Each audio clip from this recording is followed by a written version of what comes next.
Hey, what's up, everybody? Mogi Monster here, and welcome to Why the Fascination, or WTF as I like to call it. Hope everybody's having a good night. Good to see everybody here in chat.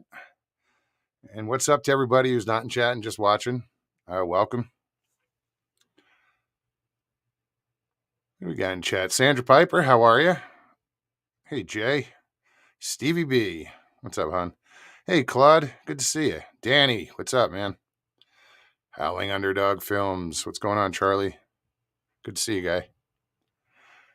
Ernie Roberg, welcome. It's a new name. We always like new names. If you find you like the show, Ernie, hopefully you'll subscribe if you haven't already.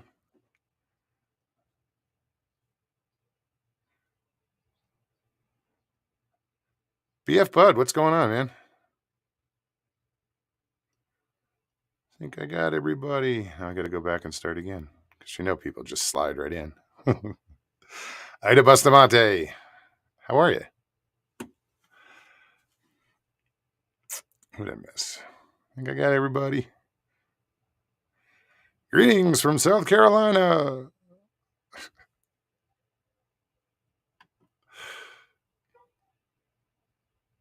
Good to see you, Danny.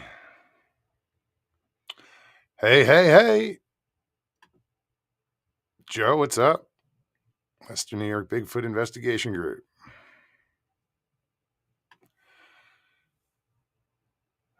So, yeah, nothing new. Same old, same old. I lead a boring life, guys. That's going to change. I'm just like in a holding pattern right now. I get changes are coming. So, got to prepare for them, but they're good changes. They're life-changing changes. Life changes? I suppose you could call it that.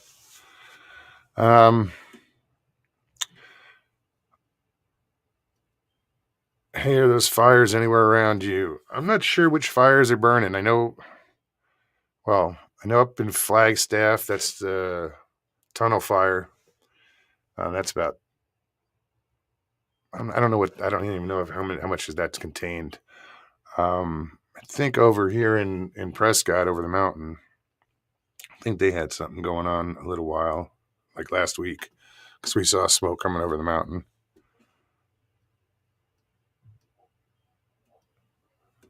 Mopar Bill, what's up? Hey, Breeze. How are you, man? Good to see you. Breeze is a cool cat. We met in first Florida Bigfoot conference. I know I got the bracelet hanging up somewhere. Yeah, he was a cool dude. Arizona Squatch. What's up, Kevin? See you're up in the woods. That's good, man.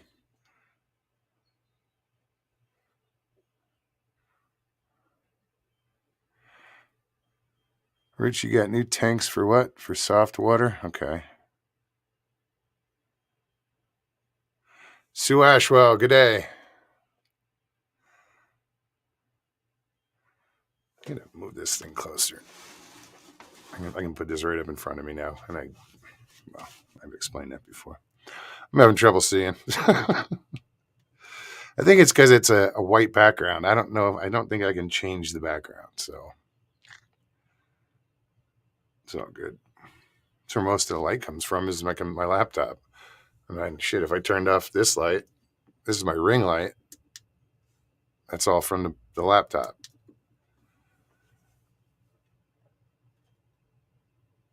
So everything's white. It's hard to see the chat here. Hey, Brandy. So yeah, guys. Hey, Jeff, what's going on, man? Pine Island Research. If anybody wants to come on, you know the routine. I'm going to put the link in chat, and if you've never been on before, just click on the link, follow the directions, and if you don't want to be on camera, you can click stop camera at the bottom, and this is what you get. Just not that design. Don't want you to be disappointed. It's cool, And all I ask is if you do come on, turn off YouTube in the background. so we don't get that funky echo. So yeah, let me do this.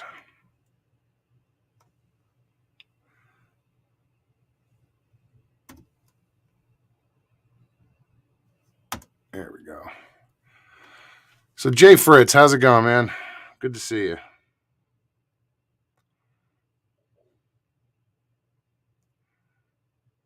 Who is out here? Harry Man, Hoodwinks, and Hoaxes. What's up, Nikki?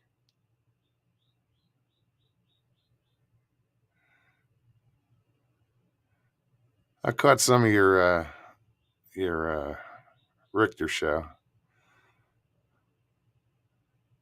It was good. I liked it. Didn't watch it all. You know, I have like attention deficit disorder or something. Hey Joe, what's up, man? Hey, man. How you doing? I was just waiting for that link to pop up, man. Because I love talking to you. Right on. So, yeah. Yeah, so I think in July I'm going to do an outing. Oh, really? Where? Yeah, There? Mogi on Rim. God damn, I wish I could be there. Went last week in July. I haven't figured out the dates yet. I have to look in any permits. I mean, I don't want to. It's a national forest, so you can camp for free. Right. You know, for 2 weeks. I mean, you don't need permits. Yeah. It's a little different here, but yeah. You know, I don't know about gatherings. I mean, it's just a bunch of campers getting together. Yeah. You know, but yeah, and it's kind of it's secluded, so it's hard to get to as far as like you need 4-wheel drive or you need high clearance vehicle. You know, Yeah. Well, my Jeep would make it if I could. Yeah, so it's anybody local or hey, somebody's willing to fly out and rent whatever. But yeah, I got to hook up with this guy right here, Kevin. What's up, buddy? Hey, hold on. I got to close my YouTube. Yeah, I'll wait. All right, we're good. Sorry about that. No worries. Yeah, cut it down, man. Yeah, I saw that. Yeah, I just got tired of food and everything in it. So no more flavor saver. I'm totally there with you, man. That's why mine got trimmed down to this, man. Because after that big ass beard I used to have, I'm like, dude, I'm eating freaking Pop Tarts crumbs 3 days later. Because yeah. Well, what did how many times did you accidentally, since you're a smoker, like drop a cigarette ash into your chin? No, that didn't happen too much. Just me. I've done it a few times. Yeah, it's just you, Russ. No, what was the straw that broke the camel's back for me is right here in Strawberry. We have this place called the Pie Bar, and they have these little panini things. And I got one that was a strawberry cream, and it was just all over my face. And then I was, and every time I would eat, I'd have hair in my mouth, and all I could think about was that movie with Dan Aykroyd and Eddie Murphy, Trading Places. Oh, yeah. In the Santa Claus suit, and he's trying to eat that salmon on the bus, and he's got, and that's all I could think about. And I was like, you know what, I'm done with this. And so probably in about 8 months, I'll start growing it Start back again. Yeah, for my granddaughter's Viking themed birthday. But so anyway, you're thinking about going out towards the end of July, huh? Yeah, man. Over by Knoll Lake, over that way. I know. I believe campgrounds are closed down there. So no, I don't know if you're hearing this dinging, but I apologize. No. My laptop has been off for a week, and we don't hear all these damn. Okay, well, I'm hearing it on my end, and it's just. But I was just at Knoll Lake Tuesday morning. My first night out on the trip, I didn't sleep real well. It was windy as hell up there. But got up at about 4:30 here now. Coffee and went off to Knoll Lake and fished for about 2 hours and didn't even get a single bite. And I was just like, what the hell? But yeah. Not a single bite. I know there's fish in there. They Which really stocked it. sucked. Yeah, yeah. What really sucked about it is I was the only one out there. I was the Why did that only suck? one out there. I was being facetious. Oh, I was It, like, it, no, it didn't suck. It was beautiful. no, I got it. It took a minute, second. Yeah. No, so I figure that that road that you come in on, as far as that you turn off of Rim Road, that takes you down to Knoll Lake, and then you make the right and go down to the lake. But that whole road you can camp on. Yeah, yeah. And there's some. I think there's according to Google Earth, there's a bigger campsite back there somewhere. I'd have to look for. Yeah. Well, I mean, even right where you make that right hand turn to head down to the lake, it's all the farther or all the closer you can camp, roadside camping. Yeah, yeah. Um, There's a few. Once you get past that yeah, gate, you can't pass that gate or something. yeah. What was it 2 years ago? I was camping there with my neighbor Scott, and we had pretty damn good activity. All things considering, where we were at and everything. But once again, no lake is the hot spot. That whole area up there on the rim is just incredible activity. Yeah, it's a beautiful place too. It's just Yeah, it. It looks different from on Google Earth, but when you're there, it's like holy shit. And these 2,000-foot escarpments or cliffs, whatever you want to call them. yeah, right. That you're driving along the top of. Yeah.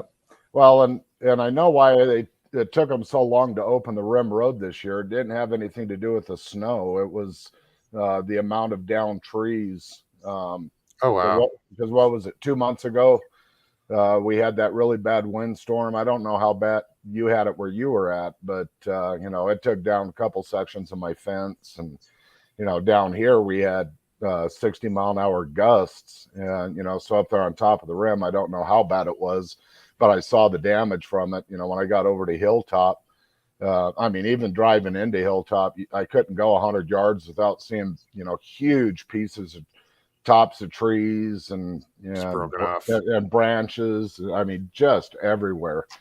Yeah, and I've never seen that before in there like that ever.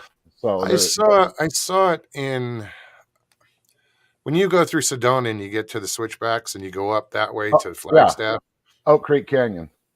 Yeah, well, when you get to the top of the switchbacks and you go Yeah, straight, and that whole left side, years ago, a tornado touched down in there, yeah, and it touched down like twice. And that's what it looked like. Is every tree was like, if it wasn't down, it was chopped off in half, like, and everything was laid in one direction. It was weird. yeah. So I understand why it took them so long to get the rim open this year, even though I wasn't happy about it when I was driving through. I was like, I get it. They had a lot of down trees across the rim road that especially in the exposed areas. You've driven that road, so you know what I mean by the exposed areas. It just there's the wind blew and shit flew. It's the easiest way to say it. Yeah, it's been windy today. It's just been since I've been here, it's pretty windy. Yeah, Since I've been back. that's why I cut this last trip off as early as I did. I went up last Monday, and I would still be up there right now, but the wind was just every day, every night.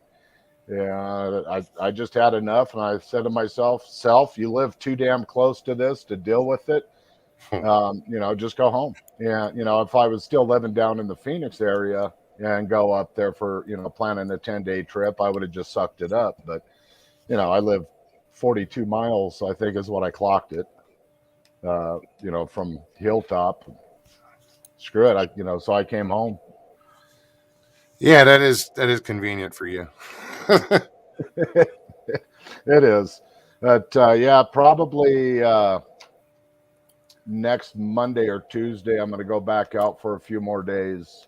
I don't think it'll be one of my week-long trips, but I'll be out there for at least a few days and come home for a couple of days, and then I'm supposed to hook up with my old neighbor back up there at No Lake, and I'm just going to make it a fishing trip and hopefully be able to stock my freezer with some trout. Oh, good luck. Yeah, that's a pretty place, and and because you can kayak up there, but getting up there, I mean, you see some of those people, you see those rigs that they pull up there. Oh, That's nuts. I don't know how they do that. slowly. Yeah, but some of those hairpins, Mm-hmm. they'll bring a 30-foot trailer in, Joe, and it's like you're going uphill on hairpins, and Yeah. Well, once you get to the top, it's pretty good, but getting there is a bitch. yeah. Well, those long trailers, they usually come in from the other side because it's as far as hairpin turns and stuff like that, going out by way of Woods Canyon Lake, it's a really good road. I mean, as far as hauling trailers down, there is one turn that's kind of sharp, but it's not a big deal at all. No, I've seen them pull them in coming the other way the last time I was up. Oh yeah, I have too. But like I said, I don't even know where you get to, how you get to the other end of that. Is that Cole Ranch or something? Well, when you get to, if you go by way of Pace in Arizona, in Payson you catch Highway 260 east, and you take that. And it's about 32 miles to get up on top of the rim from there, and then you make a left-hand turn onto Rim Road, and it's paved for the first 3 miles, which is for Woods Canyon Lake, and then it's dirt road from there on out, and you go, you got Bear Canyon Lake and a lot of huge fifth wheels in there. I don't care for that lake too much. It's great fishing, but it's about a third to a half of a mile walk to get down to the lake, and it's literally down in a canyon. So going in isn't a big deal, but coming out with all your gear and a stringer full of fish, it just. I'm trying to think if I've ever been to Woods Canyon.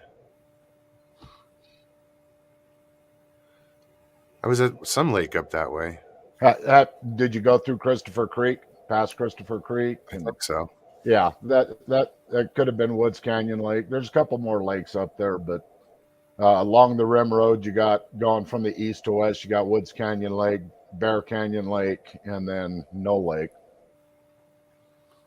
And on this end, on the other end of there, you got Blue Ridge. Yeah. On the other side of the highway, you have Long Lake, Mm-hmm. Soldiers Lake. There's a bunch of lakes on that side too that are good trout fishing lakes.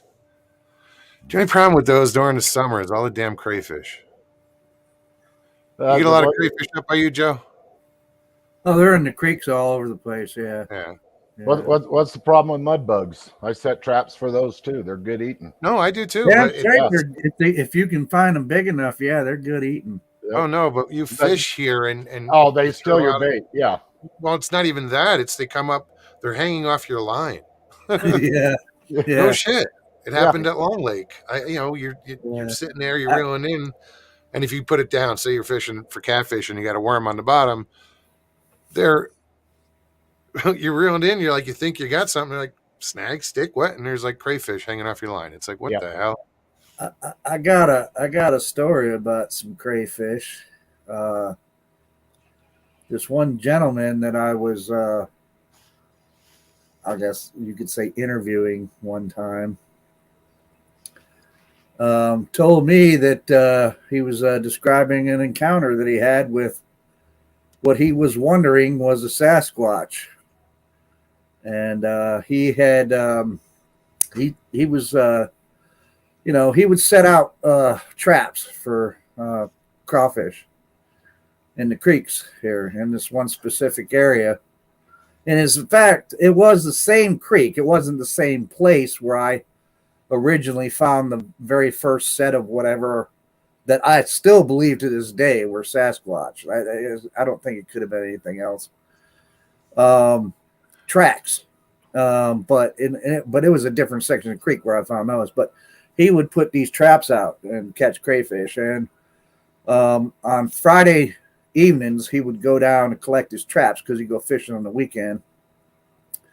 And so he'd go down and check his traps. Well, he went down. He said this one time, and he got down to the section where he'd strung out his traps in the creek, and he come up. He said, "I came up on the first one. I found the first one." He said it was out of the water, up on the bank. Of course, it was empty. And he's like, "Damn, somebody's stealing my bait now." And so he had like 5 or 6 traps, I think he said, set out, strung out. And each time he'd get to the next trap, he'd find the same thing. It was up on the bank, nothing was in it. And roundabout to get to the very last trap, he kind of had to round this little bend in the creek. And he said he got around there, and he could see when he got around to where his other trap was. He said there was this large guy squatted down, looked like a big man squatted down on the ground with my trap. And he said, I thought it was just some guy dressed in dark, clothes at first. And he said, he yelled at him. He said, "Hey, man, that's my trap. What are you doing? Been stealing my bait." And he said, I suddenly realized it was not a large man dressed in dark clothes when it stood up and it turned towards me. He said this thing stood up. It had to be 8 feet tall. And he said it looked at me, and it had whatever was in the trap, and it was probably crawfish. Could have been minnows, I suppose, but it's probably crawfish. Had whatever was however many was in the trap was in its hand. He said this thing looked dead at him, threw whatever it was into his mouth, started chewing, and turned around and just walked away. And like, "Hey, whatever, screw you, man." And he's like, "I don't know, man." He's like, is that a Sasquatch? And I said, "Well," I said, "Was he covered in hair? You said it was dark. Was it, you realized it was dark hair? It wasn't clothing?" He said, "No, man, it wasn't clothing. It was hair." I said, I realized that once it stood up and turned around." He said the thing was he said it was less than probably 30 yards away from me. And he's like, I think that was a Sasquatch, man. He's like, "I didn't know those things really existed." And I'm like, "Well, it sounds like from what you described that it was a Sasquatch, and he was taking advantage of you, catching him some meals real quick, man." Yeah. This thing was eating the crawfish out of his traps. Yeah. He said, "Man," he said, I took my traps." He says, "I ain't never been back to that section and trapped that section no more." Yeah, at 30 yards, you're not going to mistake what you're looking at, especially an 8-footer. Just what was it, Tuesday night, Tuesday night, I had a sunset sighting 55 yards away, and it was blatantly obvious what I was looking at. Saw her. I'm saying a her because I believe it was a her. No more than about 2-3 seconds. Went from one tree to another. The sun had already set, but it was still fairly light out. And as soon as I saw her, got the living shit zapped out of me. It was nuts. But yeah, what is that? Yeah, that's got to be about the probably the 12th one I've seen in this area. Between daytime sightings and nighttime sightings, probably about number 12 or 13. I've only seen one my entire life. Well, I think he was a Sasquatch. I mean, that's all I can say with all intellectual honesty is I don't know what else you would have called this thing, man. I mean, I did a drawing. Well, I didn't do it. It fits the criteria. Jen, my friend Jen in chat actually did the drawing for me from like a crude little sketch that I tried to do, and then from my description. And I've had a lot of people comment saying it looks human. I said, "Yeah, I know, doesn't it? But what else am I going to call it? 7.5 foot tall, covered in hair, no clothes, with a face only a mother could love, running around the woods. What else is it?" It's the forest people. What is it besides a Sasquatch? That's all I know to call it is a Sasquatch. Yeah, I call them forest people because they are people. Well, this Regardless. thing looked like it could be a human of some sort to me, man. I mean, I'm not saying that with 100% surety. I'm not an anthropologist or paleoanthropologist. I've studied it, but It's an I mean, educated guess. yeah, I mean, I don't, You I know, don't know. I mean, to me, it seems like it could probably be some form of human Yeah. Oh, species, it at least. Oh, it is. I've had more than my fair share of sightings and interactions with them, and Russ has heard some of my audio before. They have their own language. They speak. They have hierarchy. They have culture. They're very proud of their families. Trust is very, very, very important to them. Yeah, and that's why I do things kind of the way I do is to show them that I can be trusted. That I'm not out there trying to take photographs of them or video or anything like that. If they end up in a picture that I'm taking, that's oops, that's on them. But I'm not one of these guys that set up trail cameras and hide camera video traps. And, yeah. camera. I learned several years ago that doesn't work, and the definition of insanity, doing the same thing over and over again, expecting a different Some different result. results. Yeah, Yeah. that's So I gave up on the camera, the trail cameras a while back. And you know what? I do look, this is the only time I will ever use trail cams. And it's not, whenever I use trail cams, it's never in an attempt to try to get a Sasquatch on trail cam because I don't think that's possible. They're too that's smart. that's to protect Um, your stuff from stupid the, humans. the only reason I put up trail cams really is if it's a new area that I'm investigating. I may put out some trail cams for a couple of weeks just to see what other animal activity is in the area. Mm-hmm.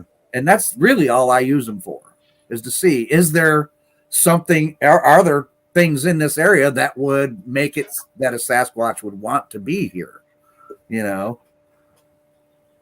more than likely. Especially up there. There's more deer in the Adirondacks than you can shake a stick at. There's a lot of deer here, man. A lot of deer. And they're big too, man. White-tailed deer in this part, and well, in New York State in general, but I know here in Western New York, we get some pretty big freaking bucks. Yeah, over 200 pounds. I mean, for as far as white-tailed deer are concerned, they're pretty large. I got to grab a drink, bro. Yeah, The take your time. one that charged me in the woods that made me scared to death of deer now, and yeah, I admit it, folks, I'm afraid of deer. Damn it. I'm at least afraid of the bucks anyway, because that one, he was a big one too. He was an 8-pointer too, and he had a pretty good rack on, and they were spread out pretty good. And he was, dude, that deer. I swear to God, if I I didn't know that they were vegetarians, I swear that thing wanted to kill me and eat me. Well, a moose will stomp your ass, so why not a deer? Well, they will, man. Bucks, will. man, do not get it twisted, man. Bucks will charge you. They're not Bambi, man. Oh, I've seen videos of hunters getting attacked by them. It's friggin' awesome. Yeah, they're not Bambi. Yep. I got to do a few more shout outs. Patrick Vaughn, how's it going? Donald Fuller, what's up, man? Chessboard, what's up? Sasquatch Wizard Adirondacks. What's going on? Hey, Sugar Britches. Yeah, a lot of people popped in since we started. Hey, Cindy. Mr. Lee, you're late.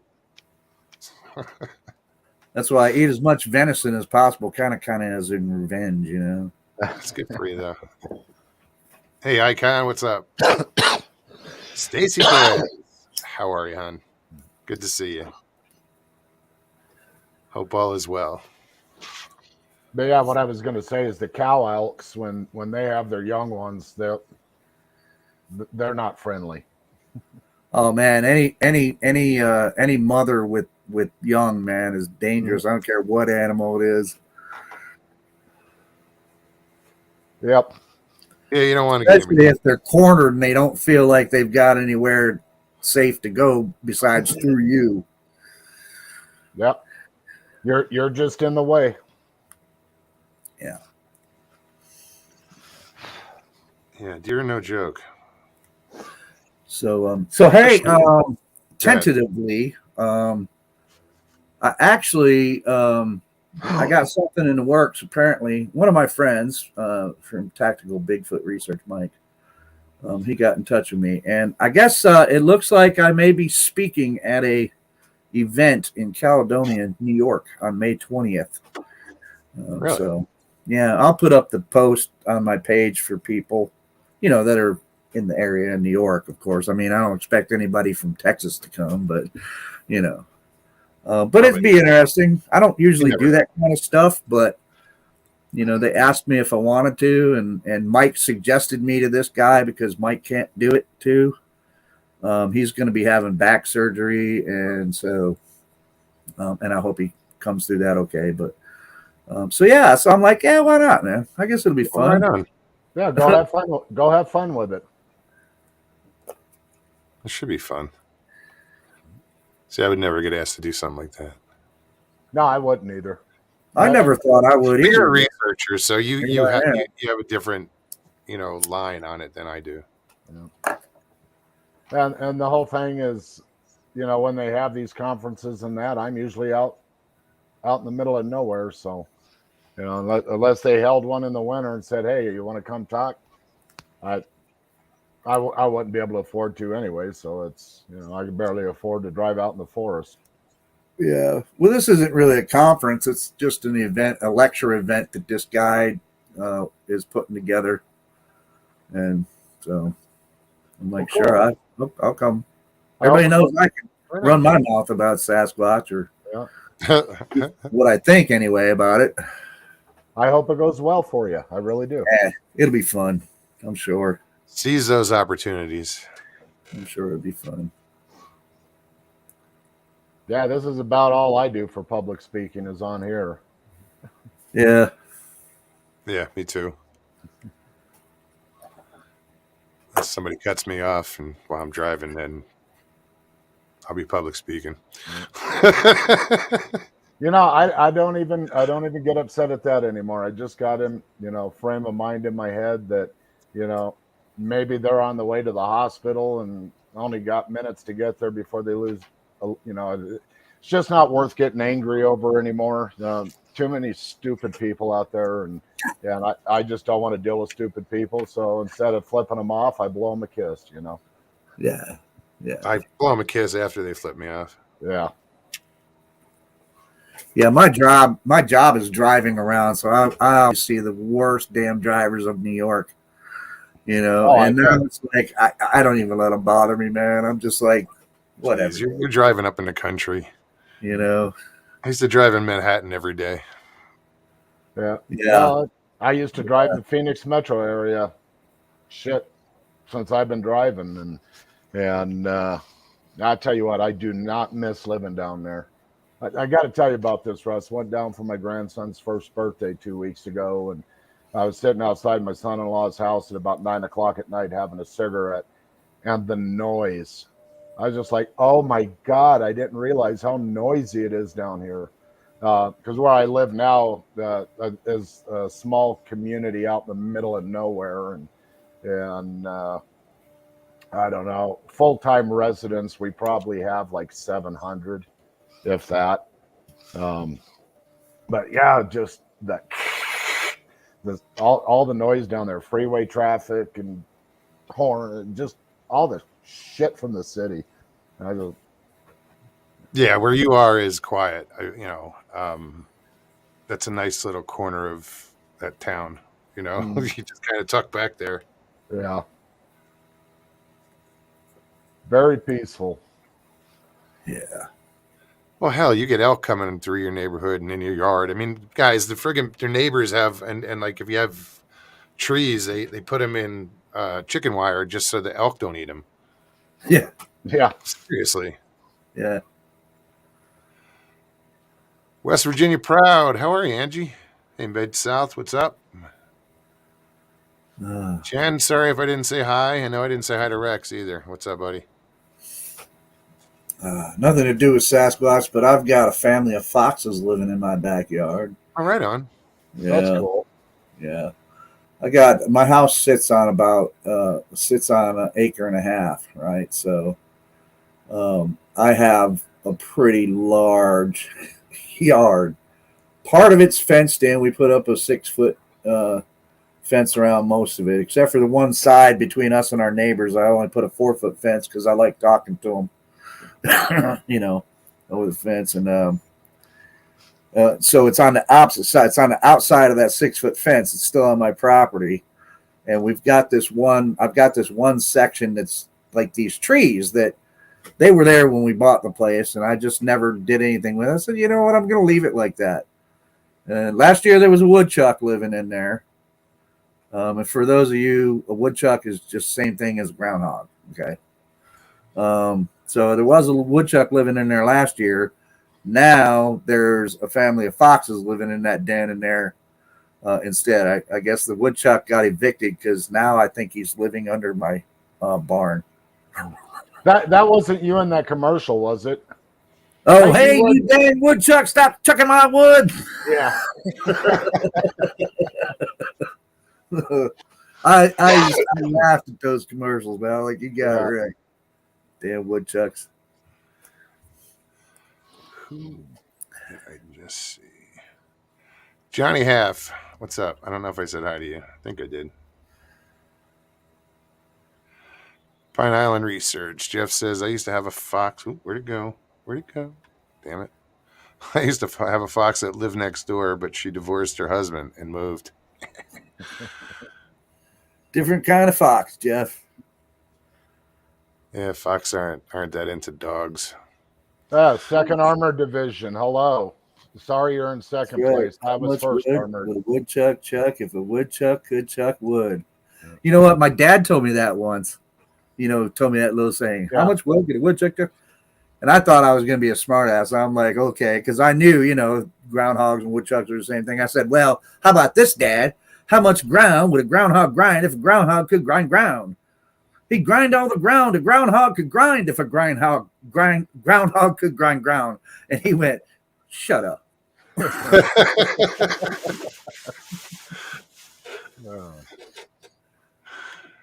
Hey, whoever that is that's got that second Armored Division patch, welcome home, brother. Indeed. Yep. I was the first armored, so number one. Nah, didn't see it.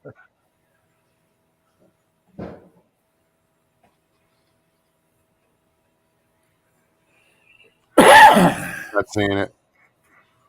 I'm not seeing it anymore either. It popped up real quick. Huh.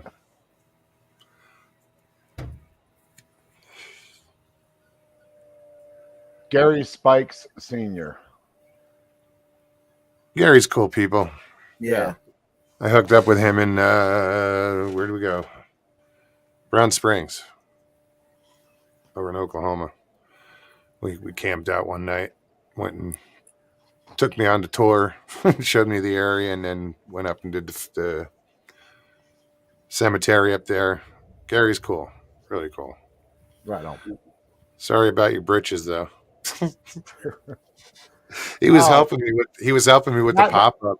And he was that sounds so wrong. No. He was cranking the pop-up, and all of a sudden Maya grabbed him, like didn't want him near the pop-up, and like grabbed him by his pant leg and pulled him away and ripped his pants. Wow. Well, I knew there had to be a story behind it. Yeah, that's it. I'm sticking to it.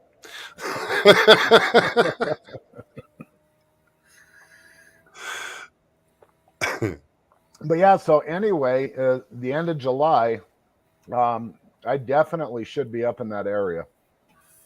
Yeah, I'm not. I can't think of anywhere else that I would be.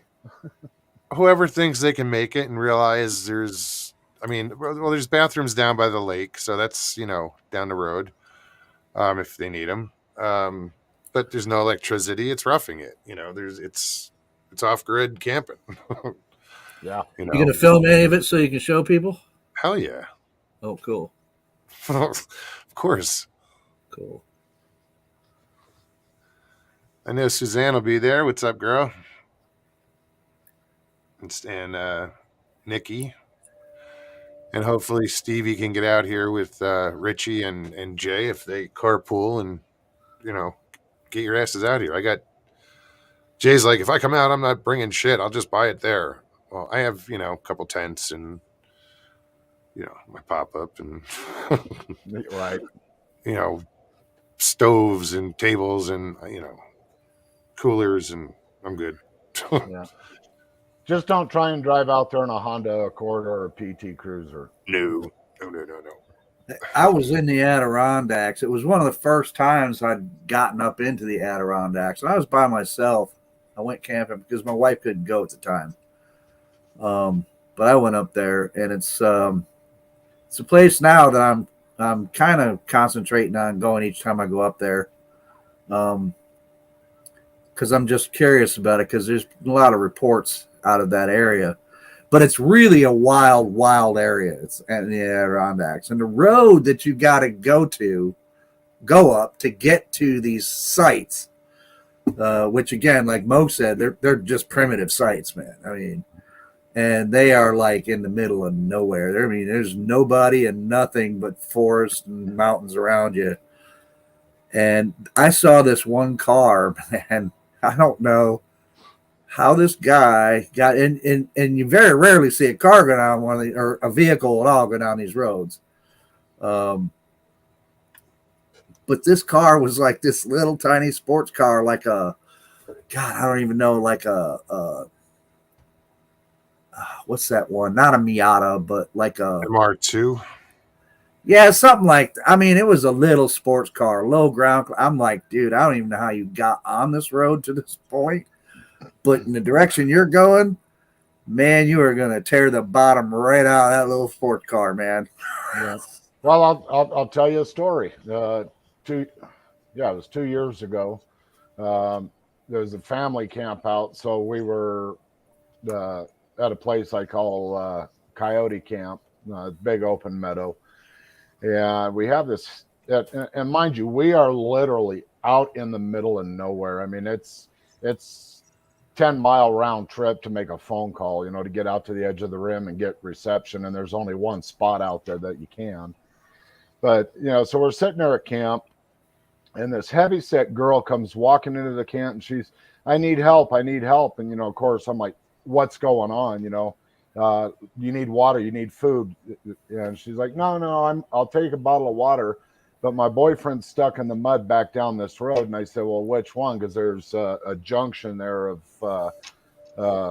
3 roads. And then she told me where she was. I said, all right, we'll hop in the truck. And I grabbed the tow chain and went to go pull them out of the mud. And when I got to where they were out of the mud, but he had the hood up of his PT Cruiser, and there was 2 guys, and then the one gal they sent to go find help, and then another one stayed there. And so they send the gal that's in the worst possible physical condition to go wander down these 2-track roads out in the middle of nowhere. I mean, had she made a left instead of a right at this one point, she it would have been She'd still be lost. Yeah, Just walking. Yeah, it'd have been a search and rescue thing. But so I get out of the truck and I'm looking at this guy going, what the are you doing back here in this car? Well, we're trying to get to Bear Canyon Lake. I said, you're not even close. I said, when you turned off the main dirt road onto this dirt road, didn't something go ding, ding, ding? Don't do it. Because I mean, it's a 4-wheel drive trail or, ground clearance trail. And so I'm smelling the smell come from his engine, and his engine was smoked. He put a hole in the oil pan, put a hole in the radiator, and all 4 of them couldn't have, not one of them could have been older than like 20 years old. I said, here's what's going to happen. I'm going to hook up the tow chain. I'm going to drag you back to my camp. Then I'm going to take you out to where you can make a phone call so you can call somebody to come in and retrieve your vehicle and that. And I said, the road's going to get really, really rough. Don't worry about it. This car's already totaled, but I'm pulling you out of here. And Russ has seen my truck. I got a pretty pretty heavy duty Toyota Tundra, and Yeah. I drug them out of there, and got them taken care of, and they got the car out of there the next day. But it's just what people are. I call people like that idiots. It They, is. The winch on your truck is pretty yeah, badass in yeah, itself. yeah. It's yeah, idiots. People who need to stay in the city. Yeah, yeah, yeah. Because you know what I mean. That sounds like something mean to say or harsh to say, but it's true, man. Oh, There are just some I people call, that shouldn't leave the city. I yeah. guess. Well, You know. I've just dealt with so much of it. I used to be a long distance backpacker, and I spent a lot of time in the Superstition Mountain Range east of Phoenix, and that's some of the roughest terrain on the planet. Yeah. So I've And heard. get these people that are 65, 70 years old and 80 pounds overweight, and they want to go hike into this one particular time. It's these cliff dwellings, Indian ruins, and it's only a 4 mile hike in there, and it's only a 4 mile hike back out. And they go in with maybe two bottles two of bottles of water. Two bottles of water. Yeah. Yeah, what people are idiots when it comes to that. Oh, you'd Yeah, be surprised at how many people I run across out in the woods sometimes, depending on where I'm at. Like, and they're hiking on trails, and it's like no water with them. I'm like, who the hell goes hiking without plenty of water? we I do it mean, here all you the gotta time. have that. Yep. So, Kevin, you know where Schnebley Hill is, right? In Sedona? Yeah. Heard of it? Mhm. Well, Schnebley Hill is, for those of you who don't know, obviously, it's a 4-wheel drive trail. It originally was a cattle trail. They would run cattle up this road up to Flagstaff, and for whatever reason, they have an exit for it on Route 17. Route 17 goes from Phoenix to Flagstaff and wherever else it goes. Um, so one day they have this accident on 17, and people see, oh, Schnebley Hill, Sedona. And they get off at this exit.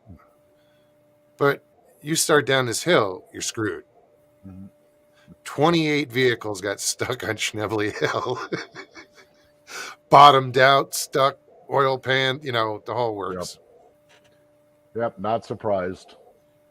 Well, hell, when you were renting out ATVs, you dealt with stupid people on a daily basis. So Had to. Danny says, I do 10-mile hikes and hardly ever carry water. Oh, that's One, on you. one, You may one, regret that sometime. Yeah. one mechanical injury away from oh shit. Oh, yeah. One mechanical injury away from oh shit. Schnebley. Yeah. SCHNEBLY, something like that. Until you've been horsebacked out of a mountain range or airlifted out of a mountain range. Mm-hmm. If you're lucky enough to get to Yeah. that point. Well, I had my knee blow out in the Superstitions, and it took me about 3.5 hours to try and go about 200 yards. And luckily, somebody came by on a horse and got me out of there. The other time, I aggravated the knee because of a rattlesnake that struck my boots, and I had to be I didn't have to be, but you know, there's no, I was already on location 7.5 miles in, and it was August, middle of the desert, absolutely no shade, no water, no nothing from where I was at all the way back out, and I had a young ex-Marine with me, and sent him up on top of one of the mountains, and he got cell signal, and they flew in and lifted me out of there. But I could have probably walked out, but had the injury got worse, I would have died to the elements before anybody could have got to me. You never know. You got to go somewhat prepared, and just going anywhere without water is stupid. Mm-hmm. Sorry. we driving around the desert out here, everybody's hiking. It's a huge hiking area in Sedona. And you're out there on an ATV or side by side, and you go by these people, and they're a few miles in, and they're not carrying water. So we'd stop, and because we had a cooler of water, and we just start handing them out to people. Like, what were you guys thinking? And by the way, let me say, you don't hear that very often nowadays.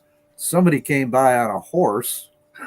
Yeah, no, that's No, and out that was there. common. That's common. Yeah, You don't hear that very much. Somebody came along on a horse. yeah. This is still in that aspect. This is still the Wild West. We still have real cowboys out here. Mm-hmm. Yeah, we do. And Indians. Yeah, we got it all.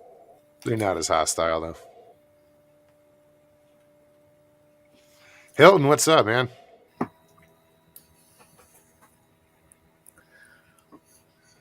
Scroll and see who else is in chat. Jackie Myers, how are you? Loman, excuse me. Who else did I just see here? Meredith, there you are. I'm gonna click out for a minute. All right. Yeah. I mean, when it comes to the water thing, I don't care, man.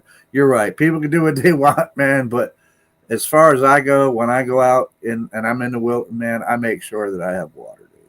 That's Well, it's out here. It's just you'd think it would be common sense. well, especially out there. Yeah, I mean it's 100 degrees out and not too much shade, and you're hiking with no water. Yeah. See, people don't realize is when they out here, you don't realize you're sweating because it evaporates so quickly. Yeah. And they don't realize that they're dehydrating themselves so quickly. So yeah. And you know what? Also, people don't realize that in that area, because they automatically think it's only when it's cold. You can die of hypothermia even out there. Oh yeah. And hyperthermia. I mean, you get overheated. Yeah, exactly. That's more of a danger. Mm-hmm. Well, yeah, down here in the desert, you can get both at the in a 24 In the hour same period. day. It's quite cold in the desert at night. I know that. Yeah. Phoenix is weird. It doesn't get as cold just because of radiant heat. Well, Yeah. it's concrete and asphalt and glass buildings and yeah, it doesn't cool down like it used to. But you get out in the middle of the desert, You feel it. It's weird when you're driving down a road and like the windows are open and you go through a dip and it's actually a washer going through and it gets colder all of a sudden. Yeah, it's water's close to the surface.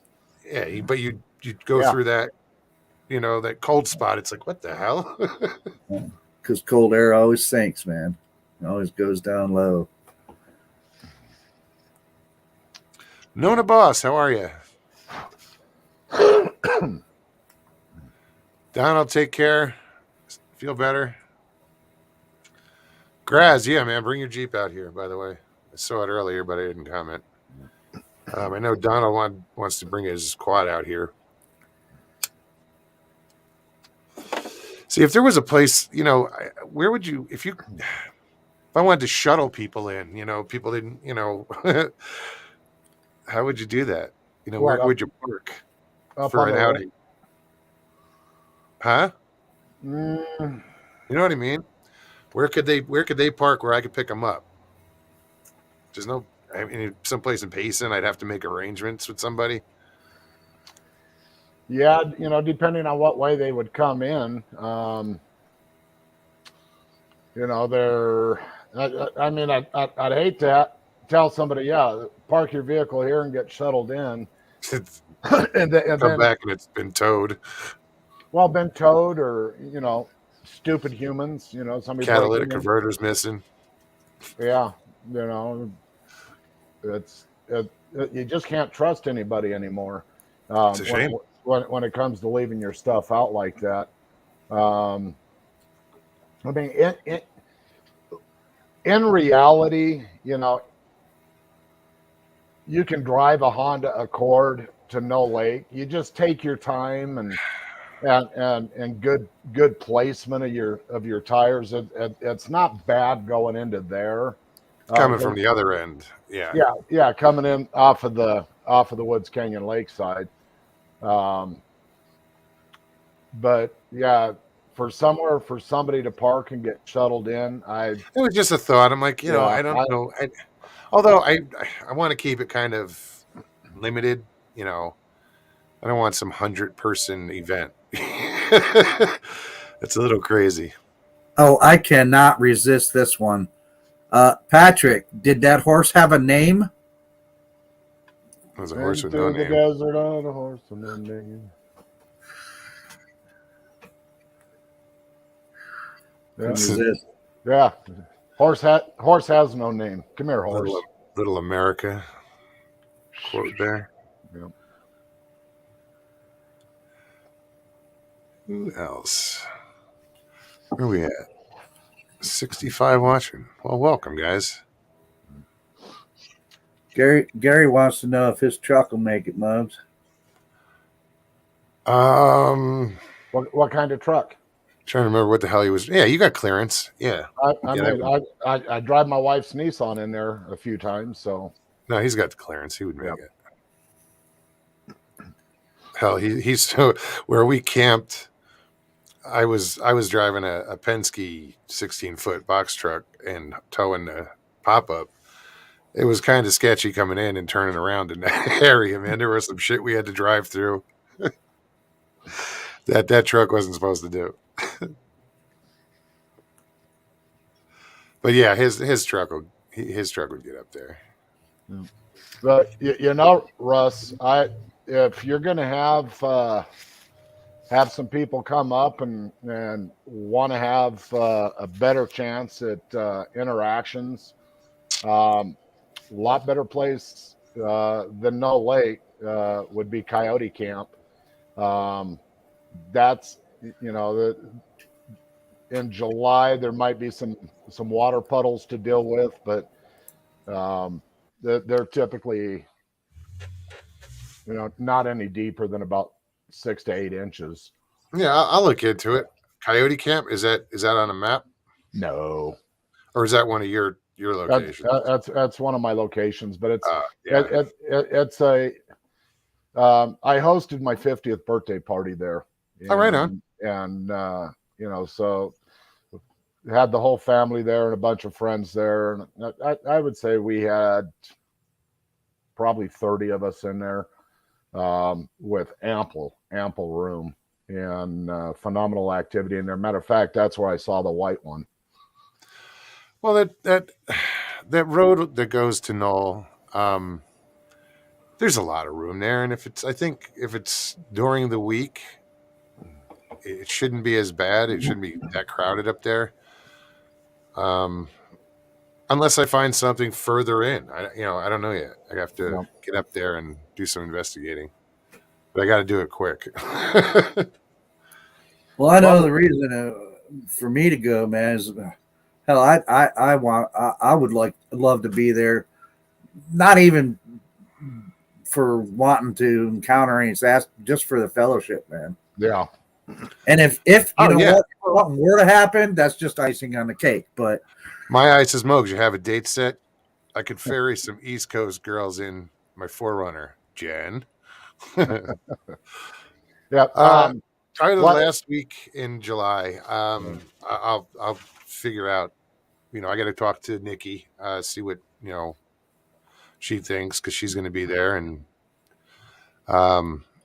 her sister. They're the closest. Well, Nikki's not that close, but she'll be there. Joe, what I can tell you is what I tell everybody that goes out with me is I cannot promise you anything's going to happen, but what I can promise you is I've never been out and not had something happen. Yeah. Well, I mean, come on, man. Yeah. We got to be.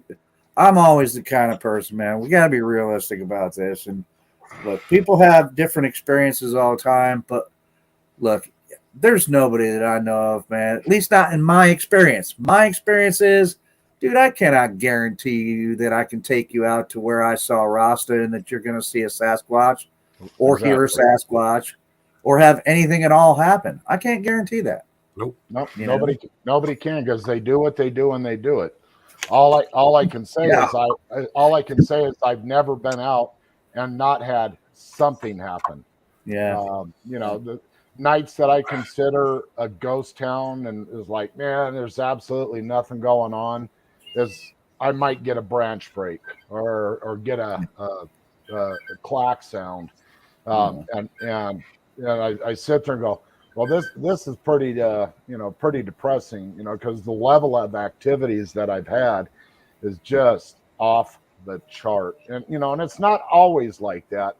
Yeah. I'll go out for 10 days and 14 days, and out of that time I'll have probably four nights, 3 nights that is, I'll have anywhere from 7 to 10 of them around me, and listening to women talking just out of earshot, and foot stomps and grunts and whistles, and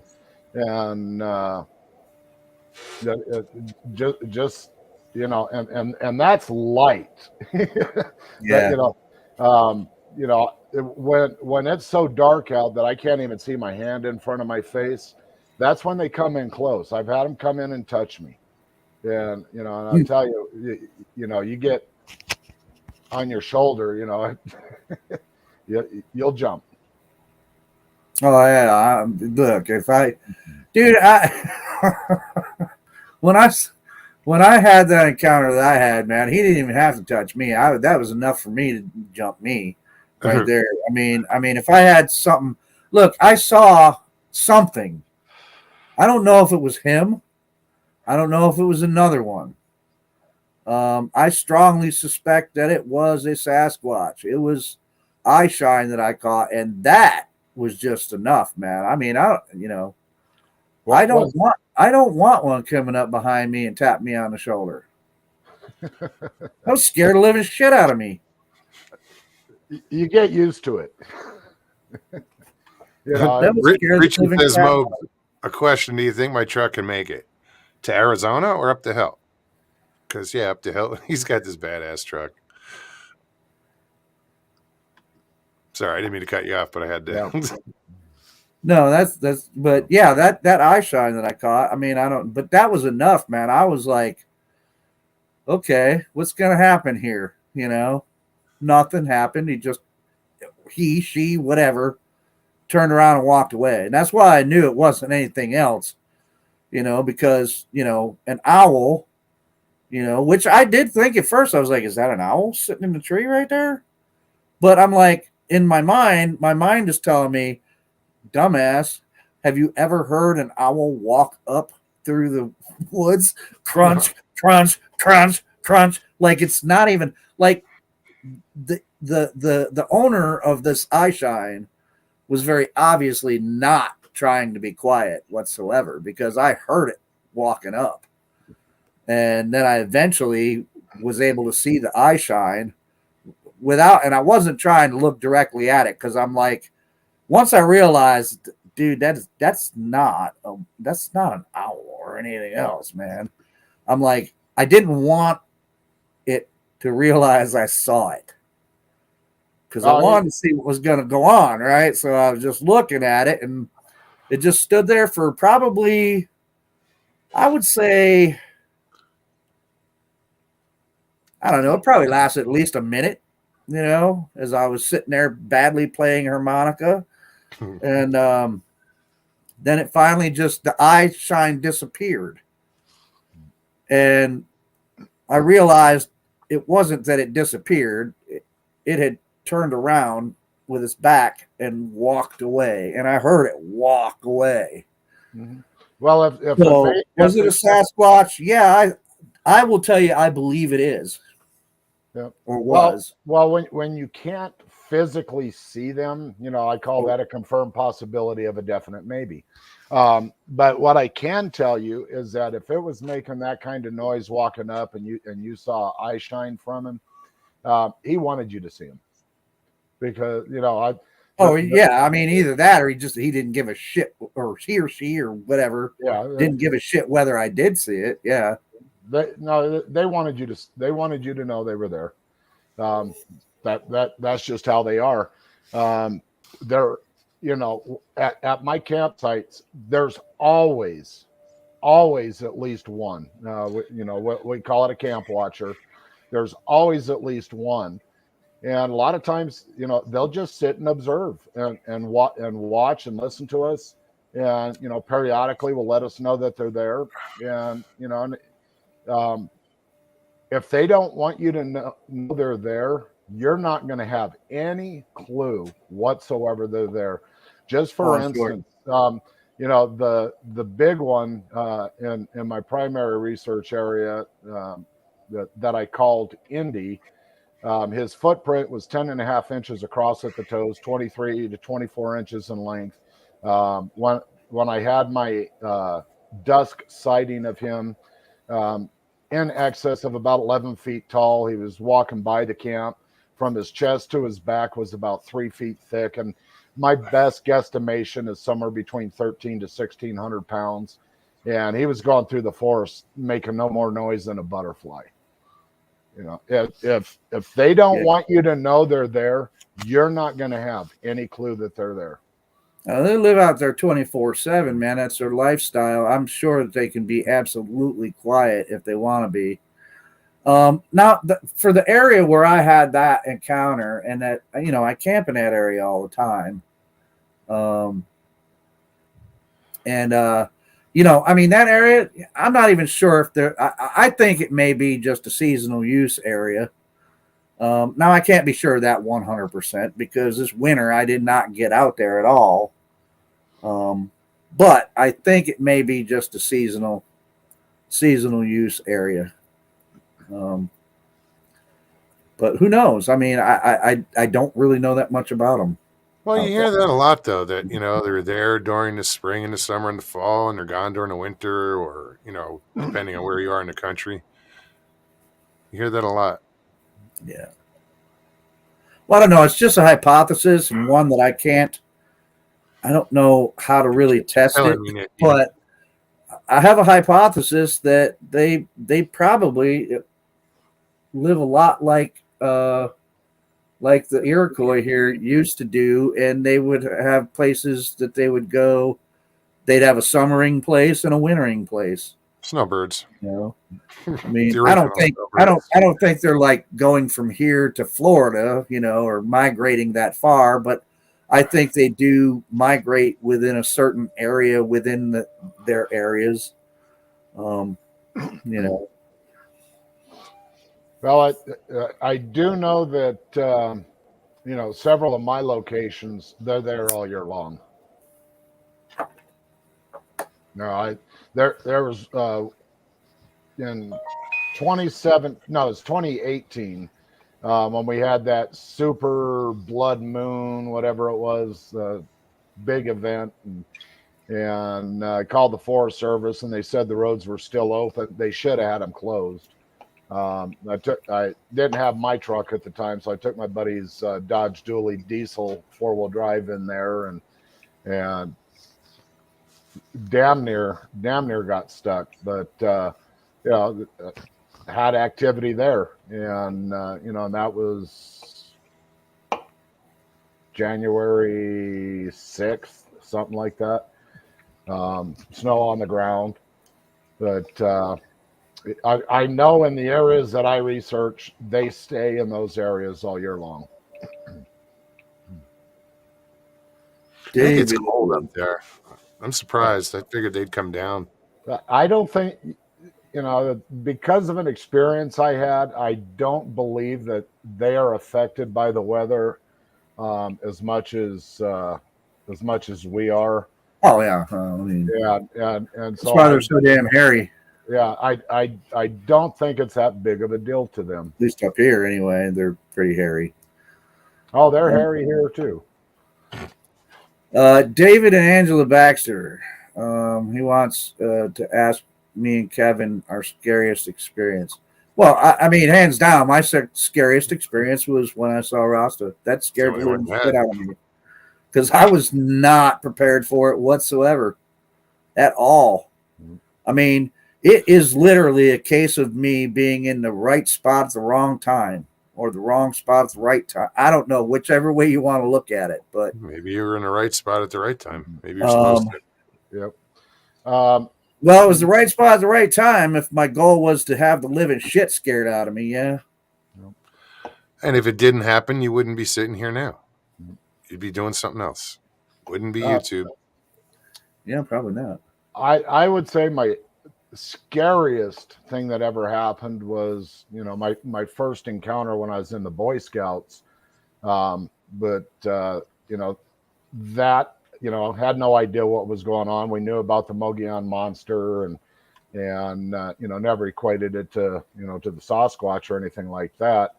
But probably the most hair raising that I had since I've been doing this was in the end of March in 2018. I'm trying to step my game up, showing them that I trust them and I'm not worried about them. And so I didn't take a tent. I just had my cot, had the center leg of my cot sitting on a rug. So when I got up, my bare feet weren't going on the dirt. And it was cold out. So I had one sleeping bag stuffed inside the other one.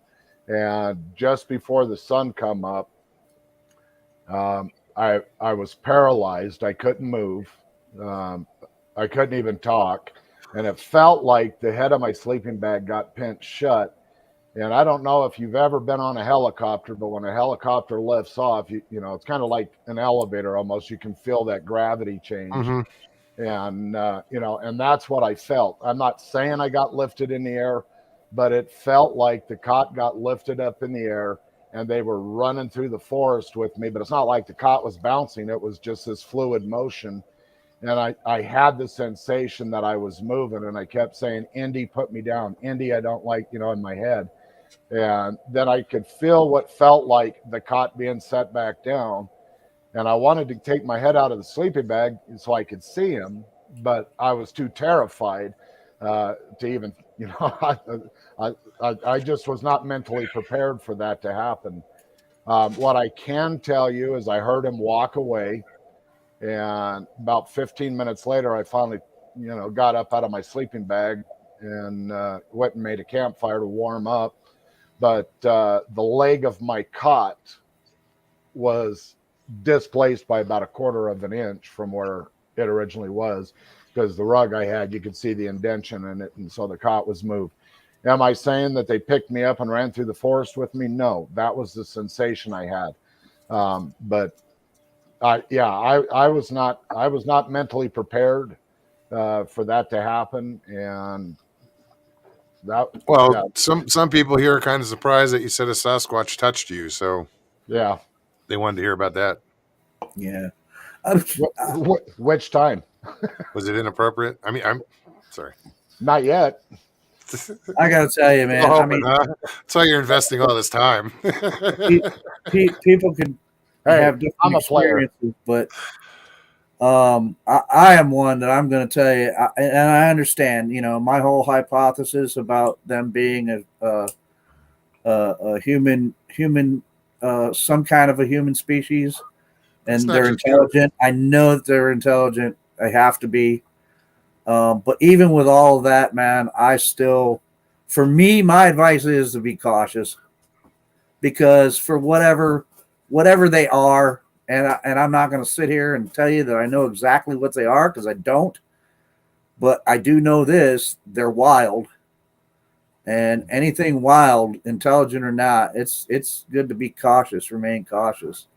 Well, I'm under no illusions. Yeah. I don't think that individual that I saw, I really don't believe that I don't think he wants to be my friend. I'll tell you that. Yeah. Well, So I just say that's just me, man. That's what I'm saying. Just be cautious, because you never know. No, you don't. But what I do know is that if they were going to hurt me, it would have already happened. Oh, sure. Sure. I've got just this year, probably 200 hours out in the field. Since 2017, over 10,000 hours, or sorry, over 8,000 hours out there. So I'm pushing close to 9,000 hours, boots on the ground out in the field.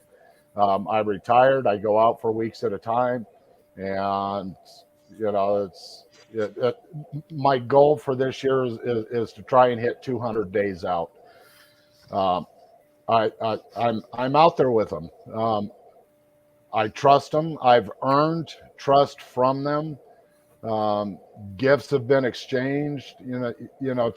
To even begin to explain to you, the kind of interactions I've had would take, you know, days. Not hours. It would take days. To try and explain some of this stuff. But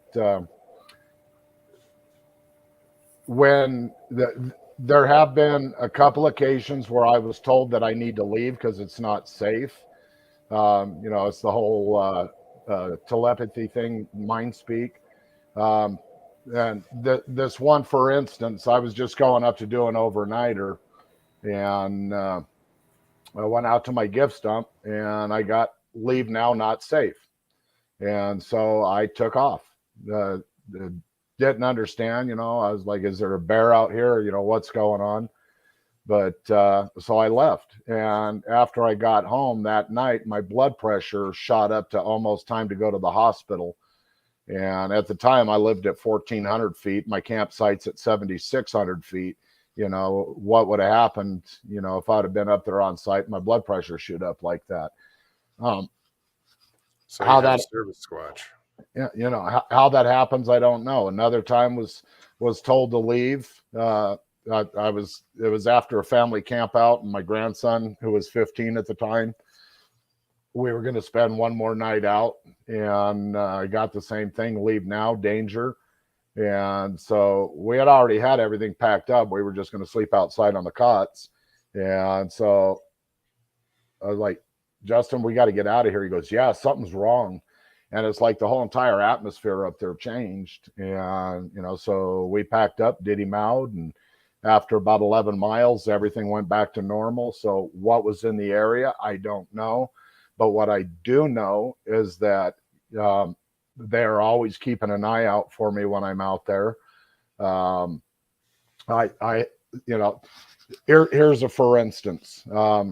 This place that I call Coyote Camp. This is why I call it that. It was April of 2020. I went in. I was the first person back in there. They just opened the rim up. I actually had to cut through a couple of snow drifts to get back into this location. And I went up on a Monday, I believe it was Monday or a Tuesday, and come Thursday, I went to go for a walk, and this other campsite that's known in Arizona as Broken Mirror. I kind of got directed to go into there, and there's a bunch of cut firewood. So I went in there, and I immediately got, you need a fire tonight. I don't want a fire tonight. I'm going to sit in the dark. And I went back to get my truck, came back and got all the firewood, for the family camp out, because when the family gets there, it's just normal camping time. And so I got back up there with my truck to get the firewood, and I got it again. You need a fire tonight. And I'm like, I don't want a fire tonight. I'm sitting in the dark. And so I loaded the firewood, got back to our campsite, and unloaded the firewood, got the fire pit set up, because there's a possibility my son and his family were going to come in that night. And I got it again. You really need a fire tonight. I don't want a fire tonight. And so this kind of, telepathy thing went on and on throughout the day. And matter of fact, that was the night I saw the white one. Just before it got completely dark, about 50, 60 yards the backside of the camp, what I saw was the left side of one come back behind a tree. And only two possibilities of what it was a white Sasquatch or a polar bear. And I'm here to tell you, we don't have polar bear in Arizona. No. It was that kind of white, sheet of paper white. And I had said something to the effect of, I saw you back there, and then I got it again. You really need a fire tonight. I don't want a fire tonight. And so I'm sitting there, and from where I was sitting at my 7 o'clock position, probably a quarter mile away, I hear a pack of coyotes. I'm not worried about coyotes. I've been dealing with coyotes my whole life. Then shortly after that, at my 11 o'clock, another pack of coyotes. And then again at my 2 o'clock, another pack of coyotes. And I got, you really need a fire. I'm like, nah, I'm fine. I don't want a fire. Well, the coyotes started getting in closer and closer. And I finally got to the point where I had to stand up so I keep my head on a swivel and, be able to look around me. And it was fairly dark out.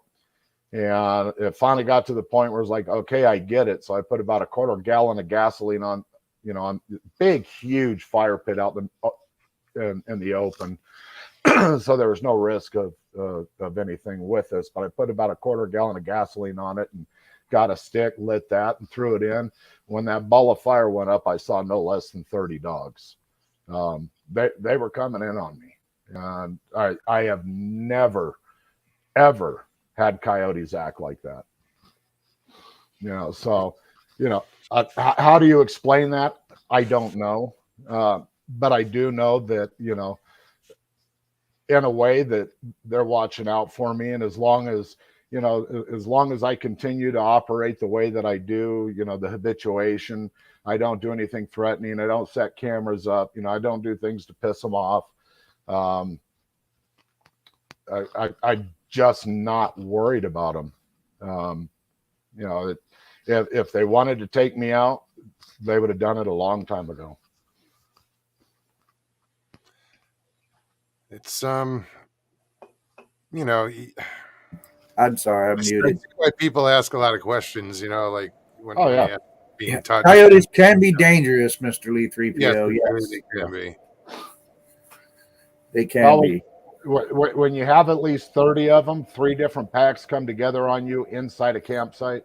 Yeah, you got some serious shit you should worry about right about then. But yeah, I don't know, man. I mean, I have never experienced anything like any kind of telepathy type thing. And look, by me saying that doesn't mean that just because I haven't experienced it, I'm not impugning what you're saying at all. Yeah.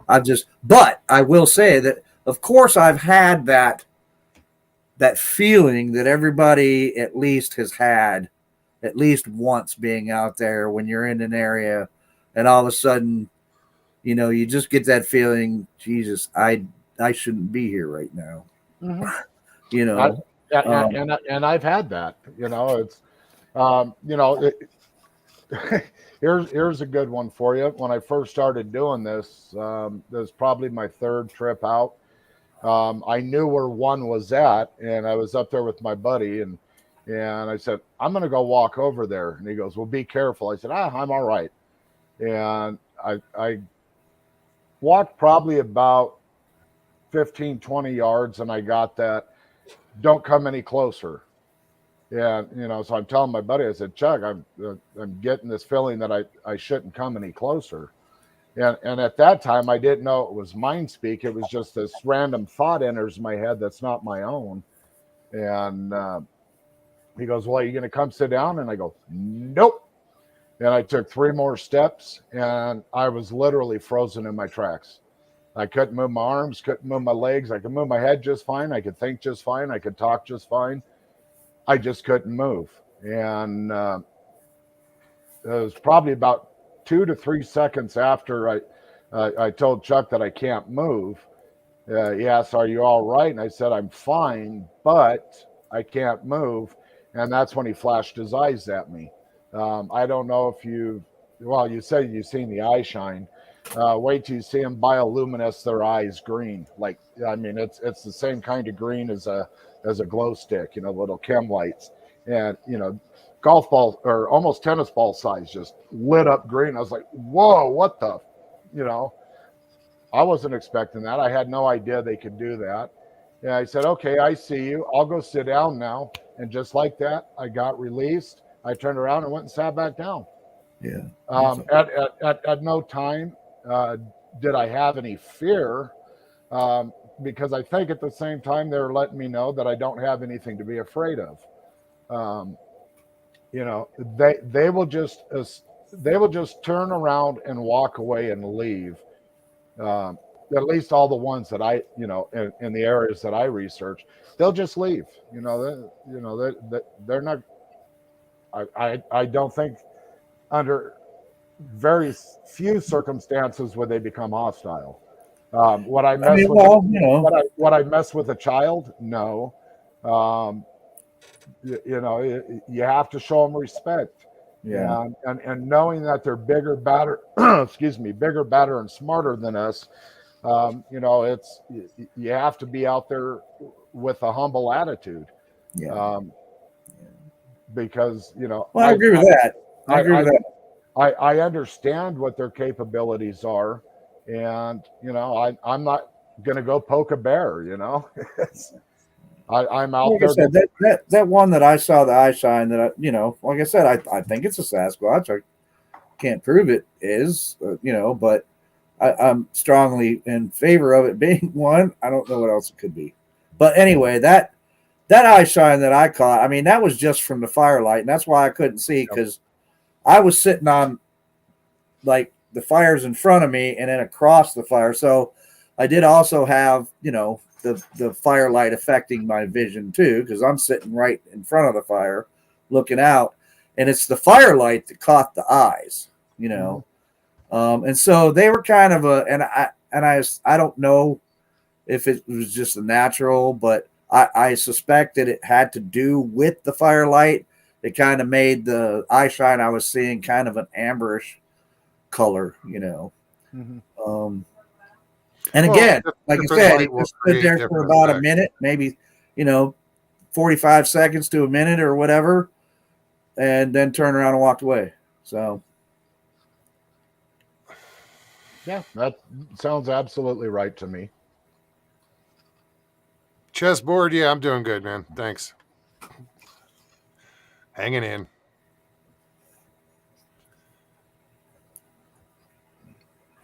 Yeah, I think I'm gonna still stick with that Knoll Lake area Okay. because I heard some wicked sounds coming up. They were coyotes, but when they came up, they were down either maybe across the lake or whatever. It was just the echo was incredible, and I'm hoping to hear something like that again. And I think people would be like, "What the fuck was that?" So sounds like fun, man. Yeah. Well, if I'm out at one of my sites, I'll just come spend a night or two over there with you guys. yeah, man, no, everybody's welcome. Yeah. It's just like I said, it's going to be a rough ride. You know, it's not practical for some. I get it, and but yeah, I'd like to do something up on the rim, so that's what I'm going to do. You know, give people a little taste of Arizona. You know, The taste um, they have no idea exists. Yeah. it is. It's true. People don't realize. You know, they hear Arizona and they think desert, Yeah. not Hey, forests and mountains and until I'd actually been there, that's all. You said Arizona to me, I thought desert, man. Until I'd actually been there, I had no idea that Arizona had forest. yeah. Dude, Well, the rim got forest. What's yeah. up, Ben? Oh, there's Hey, there's what's up? tons of forest. Yeah. Well, it's The just like rim got a lot of forest. yeah. People in Arizona think New York is nothing but cities. So Oh yeah, they think it's just one big city. Yeah. yeah. Yeah, Hey, but it's Joe. not. But it's Hey, not just Arizona people. Sasquatch. Huh? What's that? I said, hey, Joe. Hey, Hey, Arizona Sasquatch. let's How you go, doing, man. Ben? How you been, Ben? Good, man. Good. How y'all doing? Pretty good. Peaceful. As my What's up, dad would Lockbeard? say, fair to Midland. Fair to middling, huh? That's a good answer. Yeah. It's better than could be worse. Yeah, that's true. That's true. Oh, where I live at, peaceful. It's just absolutely peaceful here. Jay, you don't want to do that. Stevie gonna plant my old ass right on top of a jumping cactus. You don't want to do that. Nope. Jumping choya, they're called. They have these barbs on them at the end of their quills that they go in. You gotta like almost cut them out. Well, Hold on. Hold on. This is a Joe asks, wait a minute, what moment? You've got something called jumping cactus. Jumping choya, that's what they call Yeah, them. What the It's hell is that? okay. The cholla cactus, and it has buttons on it, and they're full of all these spines all over them. thorns. And what'll happen is they'll fall on the ground. You know, the pieces of them will fall, and some people will walk by and step on them, or if you brush up against it, it'll come off and stick to you. And so they just got the nickname jumping cactus. Because you don't even really have to touch them. Yeah, I was yeah. like, You'll Jimmy see- Chris. We used to play catch with them, so you know. Yeah, screw that. I'm like, Now, there's a holy- video out there of a guy rescuing a hawk, and the hawk had gotten into a cactus, and you see all in his wings these little balls, and that's from a jumping choya. Oh, the worst I've ever seen. Good friend of mine back in the back in the 80s. His parents bought him a brand new Toyota MR2 with the T-tops, and he had his girlfriend in there and was hauling ass down a dirt road and forgot about the dip, and so he kind of, you know, is a Nosed wash, in. and he nosed in, and the car started doing this. She got thrown from the car. The T-tops came up, and the car came down upside down on one of those big, huge Choyas and just exploded. He was covered from head to toe with those things. Guy I was friends with, he here in Arizona. He moved. Actually, he's in Hawaii now, but he had gotten the choyas. He got his fingers stuck together because they were in both fingers, same plant, same, and like he had to. It was a bloody mess. We'll put it that way. Yeah, we would use the best way you get them on you is just use a cone, or get a stick that's got a couple of forks to it and get underneath it and get the main ball off. Fall off. Yeah. But the ones that stick in you, like Russ was saying, they've got little micro barbs on them, and you have to pull those straight out. And a lot of times you need pliers to do it. It's But brutal. if sounds absolutely terrifying. oh, It is. it's we used to play catch with them, so it's, you know. I'll take pictures of one. I'll have to go and show you guys how brutal this thing is. It just looks mean. Yeah. Hey, Arizona Squatch. What's up, bro? What did you see before? What kind of Sasquatch encounters did you have? Well, I've had this last sighting I had Tuesday night. I'm teetering on, do I call it a daytime sighting or a nighttime sighting, because it was at dusk. But I've had 8 full daytime sightings, nighttime sightings. I can't even begin to count. I have thousands of hours of audio recordings that during, because I leave an audio recorder out typically every night, unless it's going to be real windy out, then I won't leave it out. But I have them speaking, vocalizing, 800-pound owls. I have them sounding like ducks. So to say, I mean, what would be the most outstanding encounter that you had?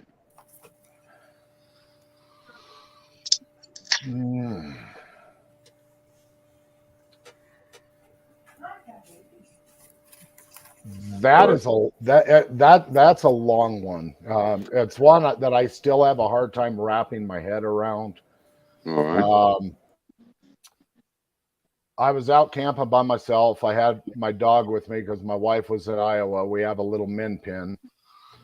And this was one of those nights where I was debating whether I was going to leave my audio recorder outside because of the weather. It was supposed to rain.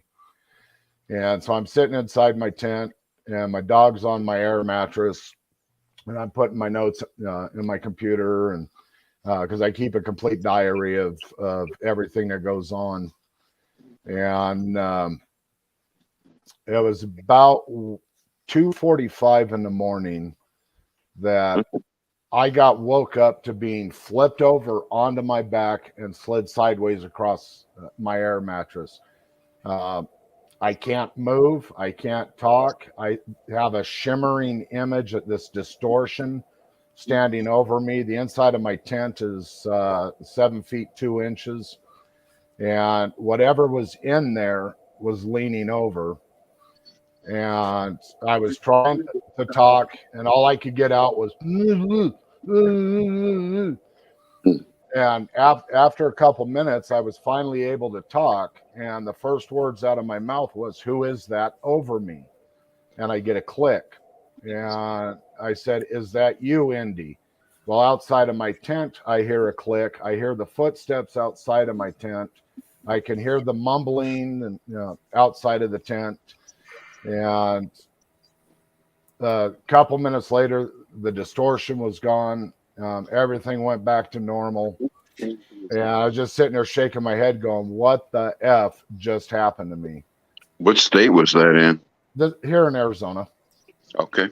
Up on top of the rim. And I have a friend that does not believe that there are Sasquatch in Louisiana. Really? Uh-huh. Do Does he y'all? believe there's Rougarou there? Just saying. You're right, bro. You are right to say that. But I mean, there are Sasquatch over here. Yeah. But, to get back to it, the next morning, I was uploading the audio into my computer because I wanted to, I wanted to make sure that this actually had happened to me. And I went to about the timestamp when this happened, but I noticed on the graph that there was all kinds of activity prior. And, so what I was awake for about 10 minutes of, there was almost an hour and 17 minutes of interaction. You can hear them speaking, mumbling, and at one point, one of the things you can hear a female, because it's a female voice in a whisper saying, "I'm working, Kevin." Wow. We'll get back to that, Joe. Yeah. Yeah, I just put it up real quick after. But I've got the audio file. It's just absolutely one of the most incredible nights I've had. I have seen the impossible. What I mean by that, I watched one vanish into thin air, probably about 25 yards away from me. Well, I've seen, and I still don't know how to explain this other than this one tree over at Squatch Camp, 18 inches off the ground on the side of this tree, up about 8 to 10 feet, in the exact shape of a 2x4, was the most brilliant white light I've ever seen in my life. There was no light shining on the tree. There was no light on the ground. The edges of the tree were not lit up. I was seeing into. I don't know how to explain it other than it was not natural. Arizona, do you think that there are correlations between UFOs and Sasquatches? And I've been saving them prudently. What? Well, let me see how many I put before you start. I have to say yes and no. What I think is going on with the UFOs, I think they're just as interested in the Sasquatch as they are us.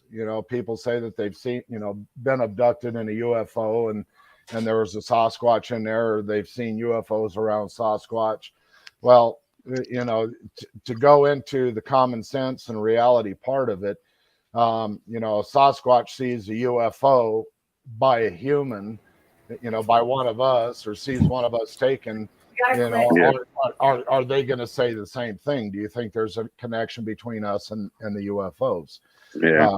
I just, I don't believe in coincidences or happenstance, but at the same time, I have to say the connection between the two would be circumstantial at best. Really? So the one incident you said the dog was with you. What Catherine wants to know is, well, what was up with the dog through all that? She never budged. She's a min pin. She barks and yaps and at everything. And it wasn't until the next morning when I got up trying to figure out what the hell had happened that it dawned on me that the dog never budged. Wow. So Joe, tell us about this picture. Oh yeah, I just put that up because I wanted to ask Arizona. Now, essentially, short of like a beautiful 4K or whatever the highest K is nowadays photograph, this is essentially what I saw out there in the area where I was at. And I was just wondering if there's any similarities in that you're seeing with anything that you've seen. Oh yeah, very close. Very close. More of a distance between the tip of the nose and the lip, the upper lip. Little, yeah. More of a gap there, but yeah, very similar. The female that I call Tureen, when I saw her, gosh, she was 15 feet away from me. I went to go take a pee on the bushes, and I was sitting there peeing, and I looked through the bushes, and she was sitting there staring at me, and I was just like, sorry. And so I finished what I was doing, and I took a couple of steps around the bush, and I couldn't see her anymore. And so I went back and stood in the same exact spot. And I stood there for probably 15 minutes trying to recreate what I saw, to make sure it wasn't pareidolia or anything like that. And there was absolutely nothing there that was even remotely close to what I saw. And, but yeah, it was, had all the facial features of a woman. You could absolutely tell it was female, just from the face, because that's all I saw was the face.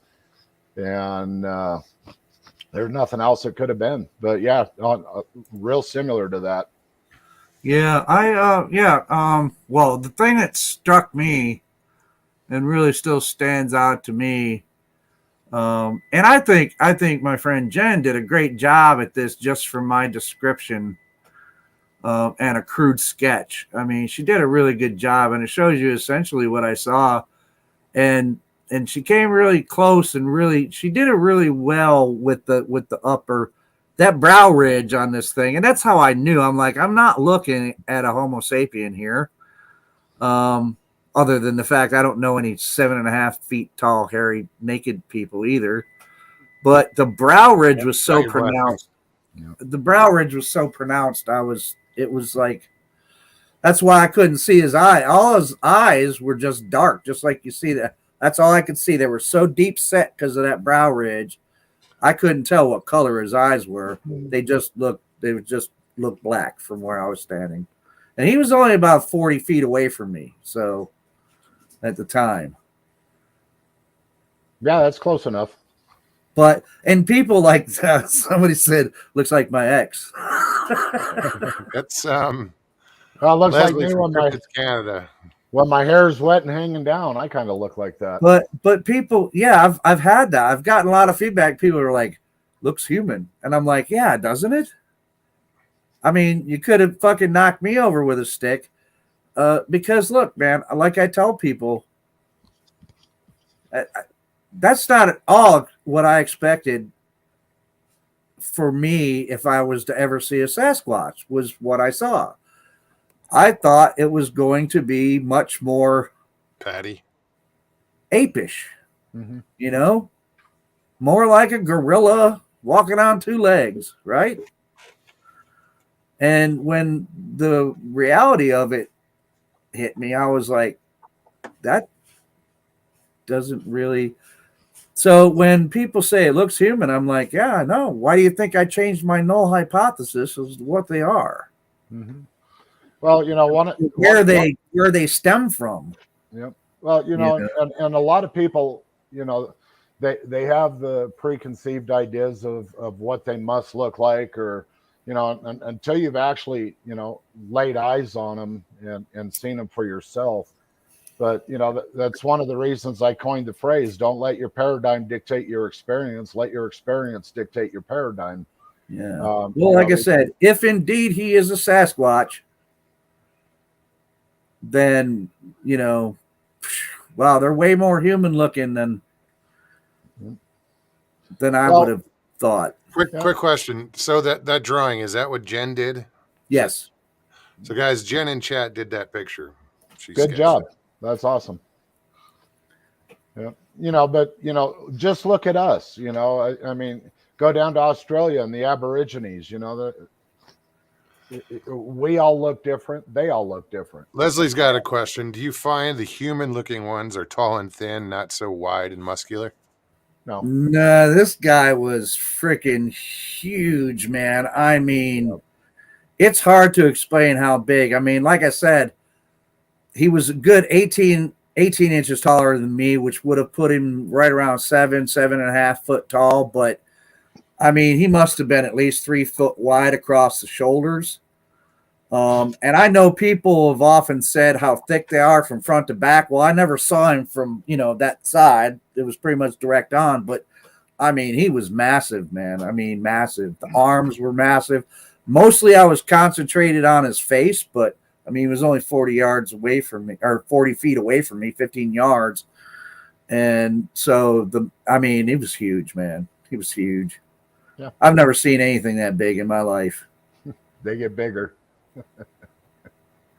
They get, like I said, Indy, he's in excess of 11 and a half feet. Just when we did the recreation of what I saw, and my buddy Chuck was like 6'1", and we put him in the same spot, and it was just flabbergasted, to realize, when I saw him, I knew he was huge, but to put Chuck in that same spot, it's just like, wow, it's like having my 4-year-old grandson stand next to me. It's that kind of a difference. Kevin, when this thing screamed at me, I mean, it was wow. I've never heard anything like that before in my life or since. Stevie said the same thing. It was so loud. I mean, it almost hurt my ears because he was so close. And I mean, it did. Like you hear people say, "Yeah, it vibrated." It did. It made my body vibrate. It was so loud. And my first reaction, Kevin, when I snapped my head, was whoa. That was my very first reaction. Whoa. Yep. And I'm like, probably the best one you could have done. Like I told Thomas, I think I actually said out loud, "Whoa, big fella, I'm not here to fuck up your day." Yeah. And because he was pushing a deer. When did that happen? When did it happen? Yeah. August of 2020. There you go, Leslie. Yeah, I kind of did the same thing the first time I heard Indy. And it was more of a, "What you want?" But as there's no way I can reproduce the power of his vocalization. And it shook me to the core, and I was the same thing. I was like, "Whoa, well, yeah, well, hello, my friend." And he goes, "Whoa!" I was like, "All right, if I'm not supposed to be down here, I'll leave. I apologize." And and so I start walking out, and he was paralleling me back to my camp, and this was way back at the beginning of everything, and I didn't know what to expect. I didn't know whether I was in danger or not, or anything like that, so I just kept talking to him more to calm myself down and kind of let him know that if I disappear, that this mountain is going to be full of people coming to look for me. Yeah.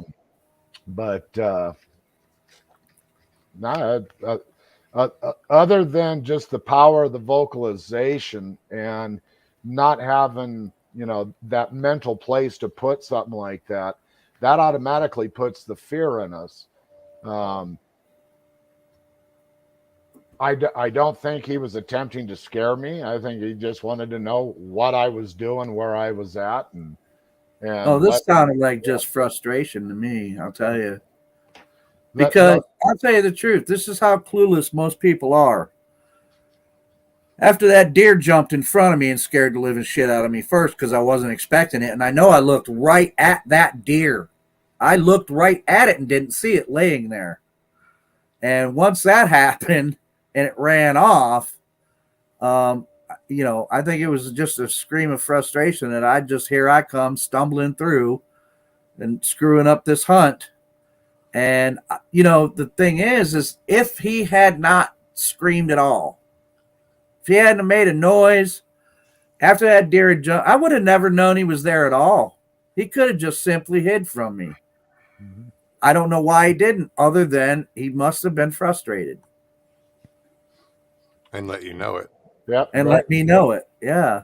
very possible. That's What? the only thing I can say, man. I mean, I Yeah, don't know what else to say about it, but yeah, it was and that's like I said, I've never heard anything like that before in my life. And I haven't heard anything since. I've heard no recordings of this scream that he let out, man.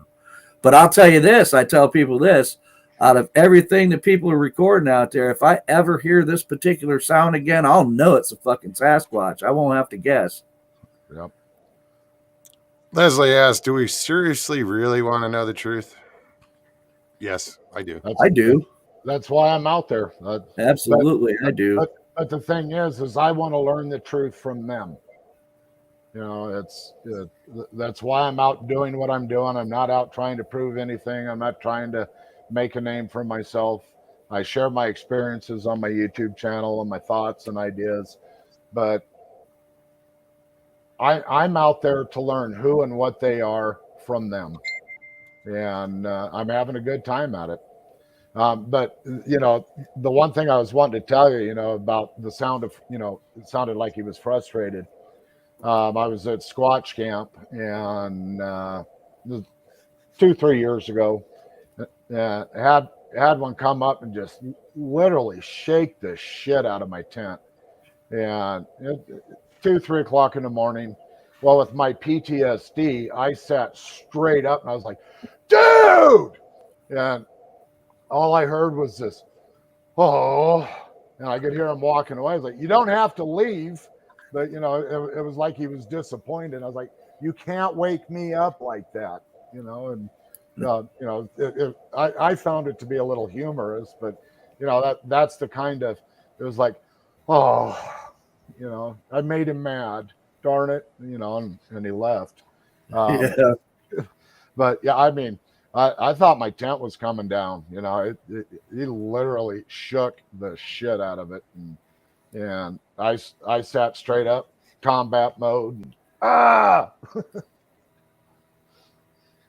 Yeah. Sharon Guy had asked earlier about Sharon. It happened in Allegheny County in New York. I'm not. I don't. I haven't said the specific Good night, area Mark. in a long time, just because I don't. Yeah, I meant to get to that, but I didn't want to cut anybody off. Oh yeah. Yeah. So And I'm going back out there again this Leslie year. says the truth is about to come out. It's not what everybody expects.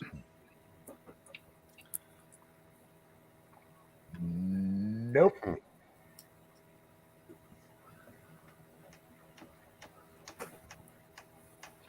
Yeah, I should be back out there Monday. And Sorry, I'm just reading chat, man. I get quiet. Yeah.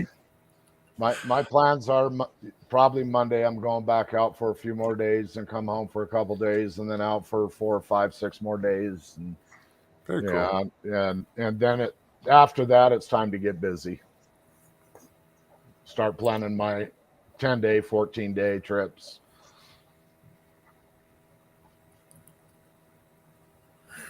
Yeah, I've man. Well, of course all the best laid plans of mice and men. Yeah. But yeah, I have plans of hopefully this is going to be an active year. I'm going to get out with some other groups that I've been wanting to collaborate with. So hopefully a lot of that will turn out. So that'll be cool. Right on. I think this year I'm going to get to travel a little bit more, go visit some people and see where it takes me. Yeah. Well, Yeah. That's what I'm doing. Just going out and hitting some of these hot spots and see if anything happens. Well, what we'd say in the military is no plan ever survives first contact. So it's, make all the plans in the world.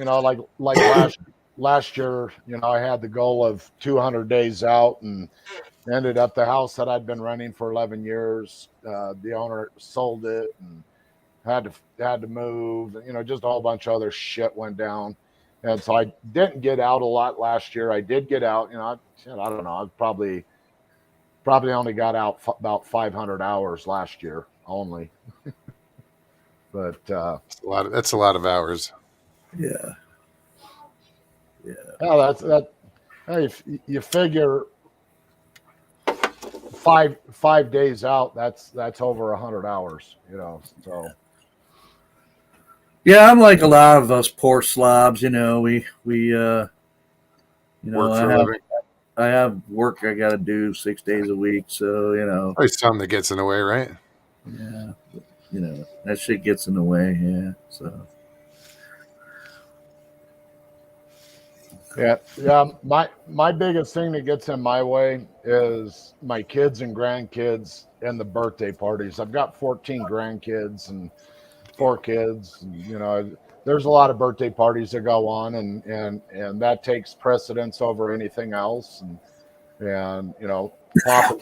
Papa is very important in the grandkids' lives, and so I got to make as much time available for them. And they live 125 miles away, but as often as I can get out, I will be out. Yeah. Yeah, I that's what I often do too. I caution people. You can be passionate about this phenomenon and about this subject of Bigfoot. You can be passionate about it, but don't be so obsessed with it that it alienates you from other relationships and other parts of life. Because people have allowed that to happen to them. And just for one example, like I say, I didn't know the man personally, but I've heard from people that did know him that kind of like that's what happened to Renee DeHinden. I mean, he was so obsessed, he pretty much alienated almost everybody that cared about him, his family, everybody, so it's really kind of. Then you look at people like in other fields like Jane Goodall. I mean, that was her life. Yeah. So some people, their passion lies in weird things, man. Yeah. Well, I got my 33rd anniversary coming up this July, and we'll probably be out up in the mountains. But no, I've got the best wife there is on the face of the planet. She has absolutely no problem with me going out doing this. She goes out and does it with me periodically, but for the most part, I'm out there by myself. Yeah, your wife is cool. Yeah, and so I'm truly blessed that way. And when I still lived down in the Phoenix area, every Monday and Tuesday I did Papa daycare. So I had to be home for that. So when I did my long trips, I would just leave my camp set up and come home and take care of grandkids on Monday and Tuesday, and then head back up but yeah, don't neglect the important things in life. Yeah. And there's nothing in my life in the physical realm that's more important to me than my wife, my children and grandchildren, and my dog. Yeah. Some people lose sight of that, and that's unfortunate. But it's true. Well, family's, number one. You know, I'm it's trying like, to follow shit, and I don't know what the hell they're talking about. you know, if my wife were to ask me, you know, tomorrow, which she never would, but if my wife were to tell me that she needed me to stop doing all of this, I'd do it in a heartbeat. then I would, you know. She'd never say that to me, but, you know, I would, you know, Yep. because, yeah, it's important to me to get answers to my questions, but it's not so important that I'm going to abandon everything else in pursuit of it. Yeah, exactly. You know, and it was funny because at the beginning of this, my wife thought I was going batshit crazy and losing my mind until I actually got out there or got her out there and you know, showed her footprints and, you know, little activity, you know, pebbles being thrown in the camp and, you know, just a whole bunch of stuff. But it wasn't until we drove out 20 something miles down a dirt road. And at the end, before we got out on the highway, there's a little rest area. You know, we stopped there to use the restroom. And I was in my truck, she was in her truck. And she got out and goes, "Is that a face print on my window?" And I looked at her passenger window and I said, "Yes, ma'am, it is." A juvenile that at the time stood about 4.5 feet tall. I watched him for a little over 2 minutes the trip prior to that. And, but yeah, so as she's driving down the dirt road, the dust started collecting to where he had, you know, this part of his hand and his face up against the window. And, you know, so it just started to appear. So she's driving out and, you know, and she's looking at this face staring at her. And yeah, and that's when that was the moment, that was her aha moment. Yeah. And she's had, uh, one daytime sighting. She's seen him peeking over the top of our tent looking at us. Hear him walking around right behind us. Hearing because a lot of times what we'll hear is it sounds like two women talking, but they're just out of earshot. You can't make out what they're saying. Kind of like watching The View, you know. But you know, she's got to hear all that, and you know, so she's not as into it as I am.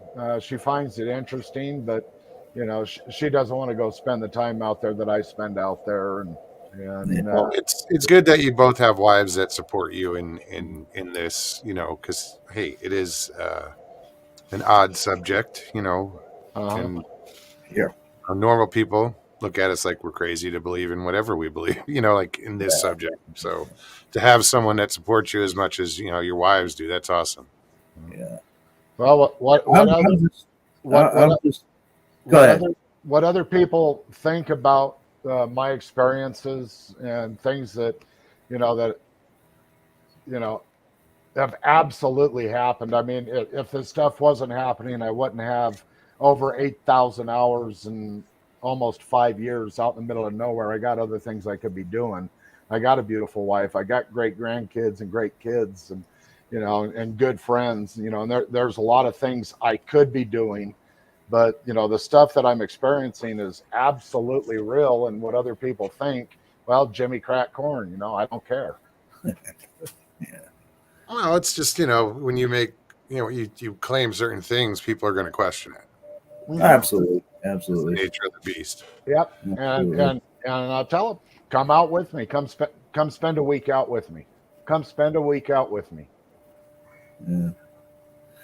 Yeah, well, my advice is, man, just, for those people, man, okay, fine. I mean, I'm not trying to convince you anyway, really, Yep, I'm not but selling anything and if, I'm not you buying know anything. what, just go out there and spend some time in areas where, you know, just do this. Just do this. If you don't think that they're real, just do this. Look up in your local area where there has been the most sightings or occurrences of reports of Bigfoot and go out there often and camp. Just go out there yourself and find out yourself, because you just might. Now, it took me a long, long time. It took me decades before I ever saw one. But you know what? It'll happen. It can happen anyway, I can say. Well, It you can. said decades before you saw one. Were you actively searching before that? Oh yeah, man.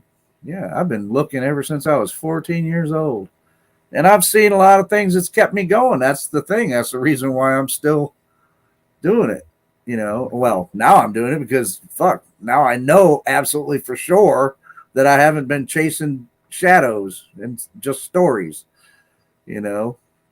But and I've had other things that have other occurrences over those decades that makes me think that they were Sasquatch. I mean, one of the very first experiences I ever had was really I didn't see a damn thing, but I heard a whole lot of noise and a lot of shit was getting thrown at us, like pine cones, basically.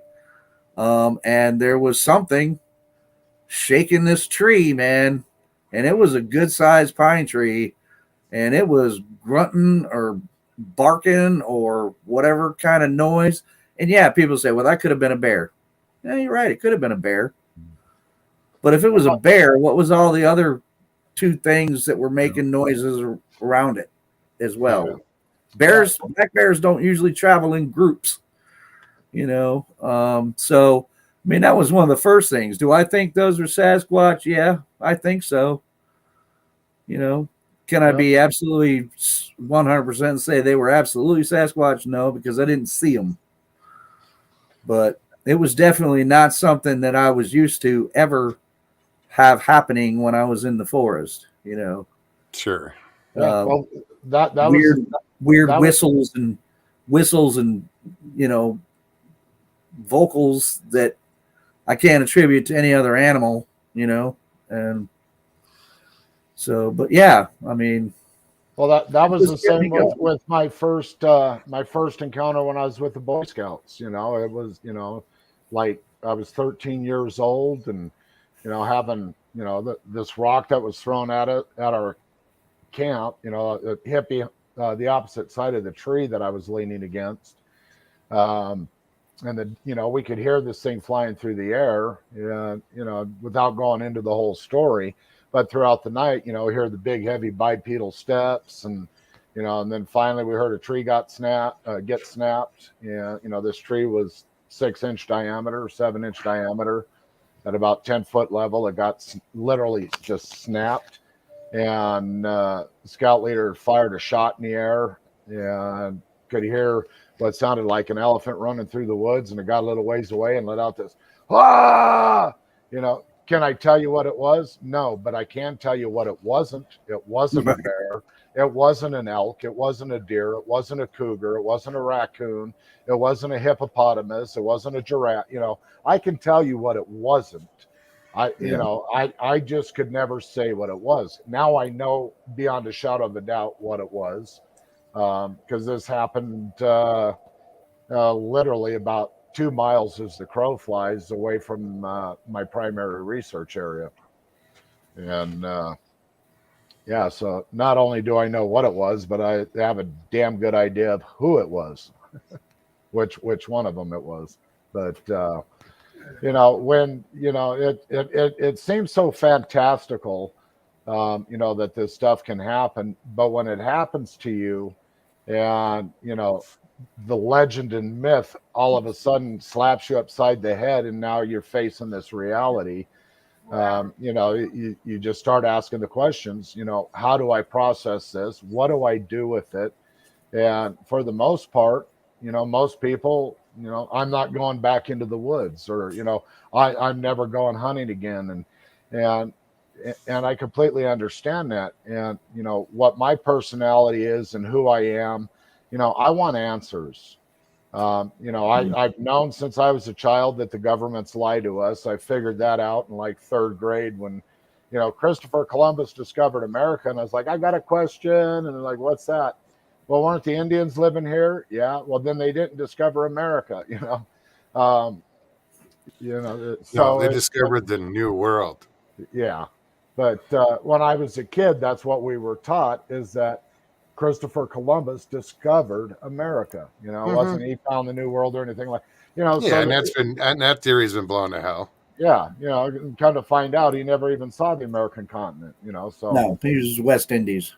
Yeah, so the stuff that people believe just can't happen, are taking the word of a field of study that has an agenda.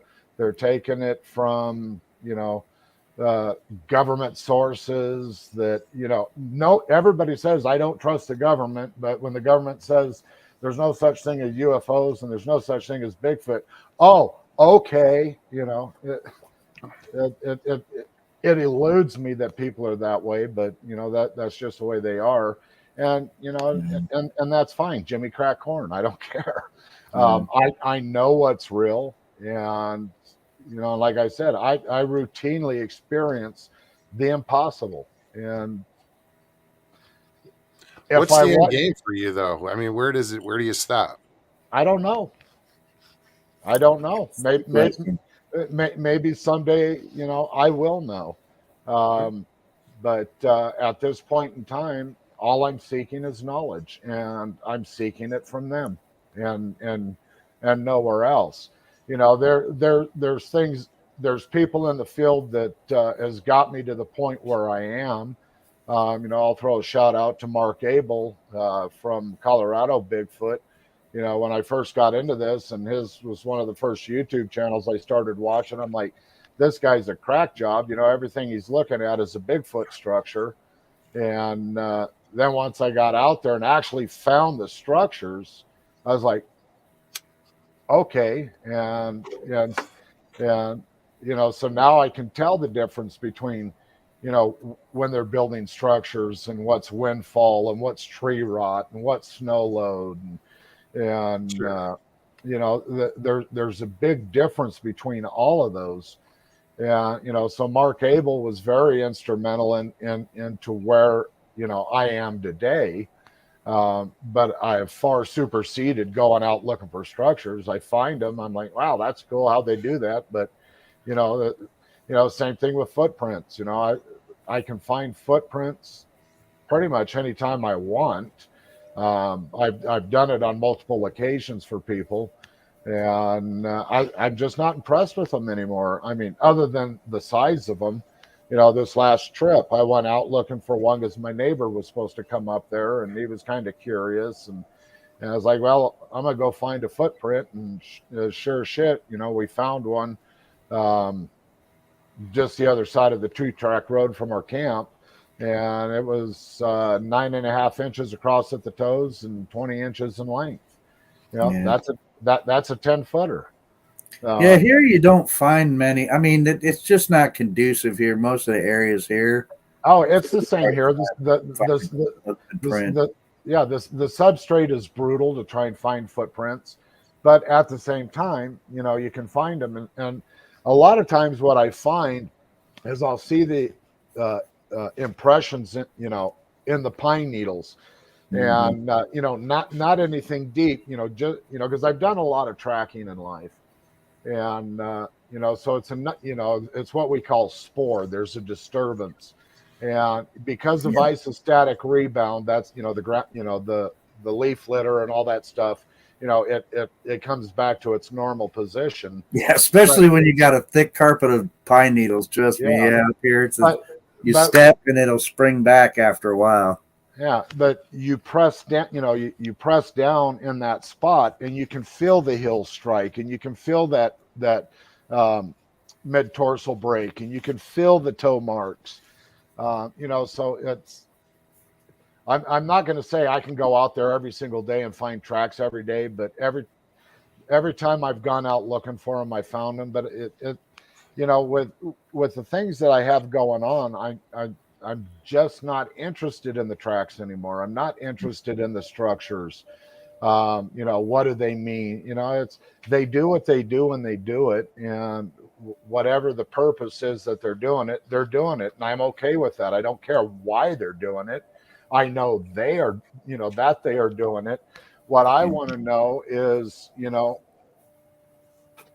what, who exactly they are,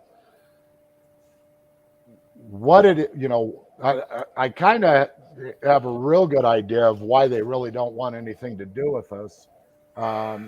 We believe that their That's lives. pretty obvious. Yeah. Well, I mean, we believe their lifespan is about 3 times of what ours is. And if that be the case, and you have one that's 200 years old, Who uh, comes up with that number? that Yeah, it, it, it, That's it, that's it, out it's of it, that's pretty random. yeah, it's just this kind of hypothesis we're working on.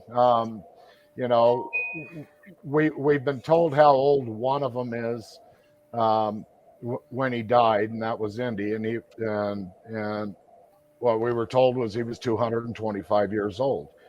And if that be true, and if that be accurate, he was alive before the first white settlers came into this area.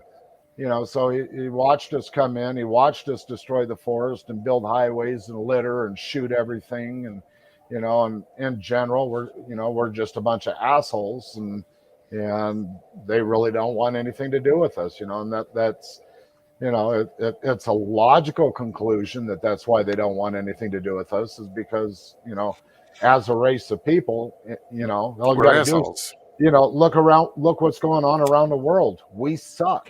We Yeah, but they don't love. can't see what's going on around the world, just what Yeah. we're doing to their environment.